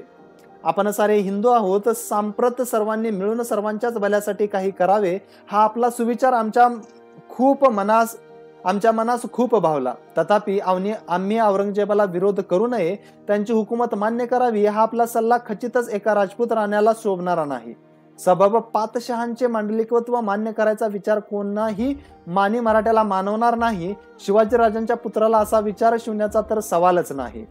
तुमच्या पुत्रास कृष्णसिंहास औरंगजेबाने घात करून कसे संपवले हे आम्ही तुम्हास वेगळे सांगायची जरुरी वाटत नाही. परंतु आपल्या धर्मसंवर्धनाच्या उद्देशाने सर्व हिंदूंनी एकत्र एक व्हावे असा आपला उद्देश असेल तर या कामी आपल्यासारख्या बुजुर्गानेच पुढाकार घ्यावा. त्या यवनधामाला औरंगजेबाला सांप्रत असे वाटू लागले आहे की आम्ही हिंदू म्हणजे केवळ तत्वशून्य आणि दुबळे आहोत. आम्हाला आमच्या धर्मदेशाबद्दल अभिमान नाही असे असेल तर पातशाची ही वर्तणूक आम्हाला मंजूर नाही. आम्ही क्षत्रिय आहोत. आमच्या धर्मसंस्कृतीला कोणताही उणेपणा येऊ देणारी गोष्ट आमचे क्षात्रतेज मान्य करणार नाही. आपण अनुभवाने वयाने ज्येष्ठ, आम्ही नवागत कनिष्ठ. आपल्या धर्माभिमानाच्या आणि शौर्याच्या अनेक गोष्टी आम्ही ऐकून आहोत. आपण तर सप्तांग राज्य संपन्न, थोडेसेच अधिक धारिष्ट दाखवा. त्या अधम यवनाची आणि मिजाज उतरवण्याच्या कामी आम्हाला थोडीशीच मदत करा. मग पहा आम्ही कसा दिव्य पराक्रम करून दाखवतो. अशा धामधुमीच्या काळात आपल्यासारखा बलशाली आणि विचारी राजा शांत कसा बसू शकतो याचेच आम्हास वैषम्य वाटते. आम्ही अकबर आणि दुर्गादासांना गुजरात मार्गे उत्तरेत पाठवण्याच्या विचारात आहोत. आमच्या धैर्याला साहसवृत्तीला आपण ही जोड द्यावी. तो पठाणांचा पातशाह इराण नरेश शाह अब्बासनेही अकबरास जरूर ती सर्व मदत करू असा शब्द दिला आहे. उद्या अकबरास दिल्लीची गादी मिळाली तर त्यात सर्वांचाच फायदा आहे. आमचे मंत्री कवी कलश आणि जनार्दन पंडित तुम्हास वेगळी पत्रे लिहितीलच. एकदाचा मजकूर लिहून झाला. कविराज आणि शंभूराजे दोघेच सदरेवर होते. शंभूराजे सहज बोलून गेले, हा शहजादा अकबर स्वतःच्या मनोराज्यात गरुडांच्या पंखानं स्वैर विहार करीत बसतो, पण वास्तवात चालतो मात्र हत्तीच्या पायांनी. या दोन गोष्टींचा कधी मेळ बसत नाही. मग हा बसतो दूषण देत आपल्या कमनशिबाला आणि आलमदुनियेला. दिवस खूप धांदलीचे होते. बागलांकडे मराठा मुघल संघर्ष पेटला होता. साल्हेरच्या किल्ल्याला औरंगजेबाच्या लष्कराने वेढा दिला होता. रामशेज पडत नव्हता. बलाढ्य मस्तवाल मोगली फौजांना वाकुल्या दाखवत तो तसाच ताटमानेने अजूनही उभाच होता. बहादर हंबीर मामा आपली निवडक फौज घेऊन भीमेच्या खोऱ्याकडे घुसले होते. अचानक धाडी घालून मोगलांना जेरीस आणत होते. येसुबाई पुन्हा फडावर येत होत्या. नेटानं कारभार बघत होत्या. त्यांचे चिरंजीव शाहूराजे फडावरच मोठे होत होते. हिशोबानी कागदपत्रात घडलेल्या येसुबाई राणीसाहेबांना मध्येच आपल्या राजकुमारांची आठवण होई. मध्येच त्या त्यांना पोटाशी कवटाळून धरत. आजूबाजूच्या 4-6 किल्ल्यांची दौड करून शंभूराजे तिन्ही सांजेलाच महालामध्ये पोहोचले होते. कुठल्या किल्ल्यावर कशाची वानवा आहे, काय कमी आहे, काय जास्ती, याबाबत त्या उभयंतामध्येच मसलत झाली. भोजनाच्या वेळी ही राजे खिन्न होते. रात्री आपल्या महालाच्या चौकातील झोपाळावर स्वारी बराच वेळ बसून होती. गेल्याच महिन्यात फलटणकर बनाजी निंबाळकर वारले होते. आपल्या मामांच्या दुखवट्याची छाया राजांवर होतीच, पण आज ते कमालीचे उदासवाने दिसत होते. राजे, तब्येत ठीक नाही का? येसुबाईंनी हलक्या सुरात विचारले. आमचे भजाजी मामा म्हणजे शूर धाडसी मराठा, पण त्यांची सारी हयात गेली ती मोगलांच्या सेवा चाकरीत. जाऊ दे, आता त्या जुन्या गोष्टी कशासाठी नव्यानं उघडायच्या? त्यांचे चिरंजीव महादजी बाबा तर जिद्दीचे आहेत. आपल्या राज्याभिषेकावेळी तर रायगडावर ते किती रुबाबात वावरत होते. शेवटी ते आपल्या सख्या भगिनींचे, सखुबाईंचे यजमान आहेत. उद्या कठीण प्रसंगी तर ते तुमच्या पाठीशी वाघासारखे उभे राहतील. आता शंभूराजांना अधिक चूप बसवेना ते उठले आणि गुस्स्यात दात ओठ खात बोलले, वाघांची कातडी पांघरणारी कोल्ही उघडी पडली की खूप भेसूर दिसू लागतात येसू. म्हणजे बातमी वाईट आहे, पण दुर्दैवानं खरीही आहे. आमचे सख्खे मेवणे महादजी बाबा मोगलांना मिळाले. येसुबाई मटकन खाली झोपाळ्यावर बसल्या. त्यांच्या पोटात गोळा उठला होता. शंभूराजे म्हणाले, बापाच्या जागी मोगलांनी महादजींना मनसबदार बनवलं. चांगली 4,000 जात आणि 3,000 स्वारांची मनसब दिली. शिवाय त्यांच्या बंधूंना, चुलत बंधूंना खान जहानच्या फौजेमध्ये सामावून घेतलं आहे. पण ह्या मंडळींना शरम कशी सोडावी? त्या महादजींच्या मागे म्हणे त्यांच्या इतर नातलगांनी लकडा लावला होता. पातशहाची कृपा पदरी पाडून घ्या. हे शिवाजी आणि संभाजीचं कालचं स्वराज्य किती दिवस टिकणार आहे? 4-8 दिवस उलटले असतील नसतील तोवर आणखी एक वाईट बातमी राजधानीत पोहोचली. खुद्द येसुबाई राणीसाहेबांचे चुलत बंधू कान्होजी शिर्के औरंगजेबाला जाऊन मिळाले. ती बातमी ऐकून शंभूराजांना धक्का बसला. त्यांनी विचारले, येसू, आता तुमच्या सख्या बंधूंचं, गणोजी रावांचं काय? येसुबाईंनी खाली मान घातली. त्यांनाही विषारी वाऱ्याचा भरवसा नव्हता. तेव्हा शंभूराजे ठाणकत्या सुरात बोलले, गणोजीराव तर फक्त शरीराने स्वराज्यात वावरतात, मनाने ते कधीच मोगलाईत जाऊन पोहोचलेत. रात्री शंभूराजांना झोप लागत नव्हती. ते खूप बेचैन होते. आड्यावरच्या लोंबत्या झुमराकडे पाहत ते बोलले, येसू, आम्हाला कधी कधी वाटतं ही भूमी फक्त ज्ञानवंतांची, संत महंतांची नाही, ती कृतज्ञांची, फितुरांची आणि दलबदलूंची देखील आहे. ते फक्त राज्यासाठी आपली शिरकमल वाहणाऱ्या गाजींची नाही, तर जमीन जुमल्यांच्या किंचित तुकड्यासाठी, आपल्या किंचित स्वार्थासाठी सुद्धा इमानाची, स्वराज्याची विक्री करणाऱ्या पाजींची देखील आहे. येसुबाई राणीसाहेब तर खूप दुःखी झाल्या. एका वेळी आम्ही काय काय करायचे. मोगलांच्या 5 लाख लष्कराचा महापूर आवरायचा की हे गनिमांनी जाऊन मिळणारे बेईमानांचे लोंढे, राजे कंत्या सुरात विचारित होते. काही करून हे फुटीरांचे पेव आटोक्यात आणायला हवे असे राजे कळवळून बोलत होते. येसुबाईंना हुंदका आवरता आला नाही. राजांच्या दंडावर आपले मस्तक ठेवत त्या बोलल्या, राजे माफ करा, माझ्या माहेरनं आपणाला दगा दिला. राजांनी येसुबाईंचे मस्तक आपल्या छातीजवळ ओढले. त्यांना थोपटत राजे जड मनाने बोलले, तुमच्या माहेरच काय घेऊन बसलात येसू? आता आमचं आजोळ फलटण ही आमचं राहिलं नाही. त्या मंडळींनी औरंग्याचा गोट म्हणजेच मामाचा वाडा वाटला. आजच्या भागात इतकं. चला तर मग भेटूयात पुढच्या भागात. जर तुम्ही या अगोदरचा भाग मिस केले असतील किंवा ऐकले नसतील तर त्याची जी लिंक आहे ती मी खाली डिस्क्रिप्शन बॉक्स मध्ये देतोय. तिथं जाऊन ते तुम्ही नक्की ऐकू शकताय. आणि जर पुढचे येणारे भाग आपल्याला मिस करायचे नसतील किंवा आमचा उत्साह जर तुम्हाला वाढवायचा असेल आणि हे जे आपण ऑडिओ बुक्स देतो हे जर तुम्हाला आवडत असतील तर प्लीज आपला जो चॅनल आहे त्या चॅनलला सबस्क्राईब करा आणि त्याच्या बाजूचं जे बेल आयकॉन आहे ते प्रेस करा, जेणेकरून इथून पुढे येणारे सगळे जे भाग आहेत त्याचं नोटिफिकेशन आपल्याला सगळ्यात अगोदर मिळेल. धन्यवाद. Appreciate our efforts by subscribing to our channel. Thank you.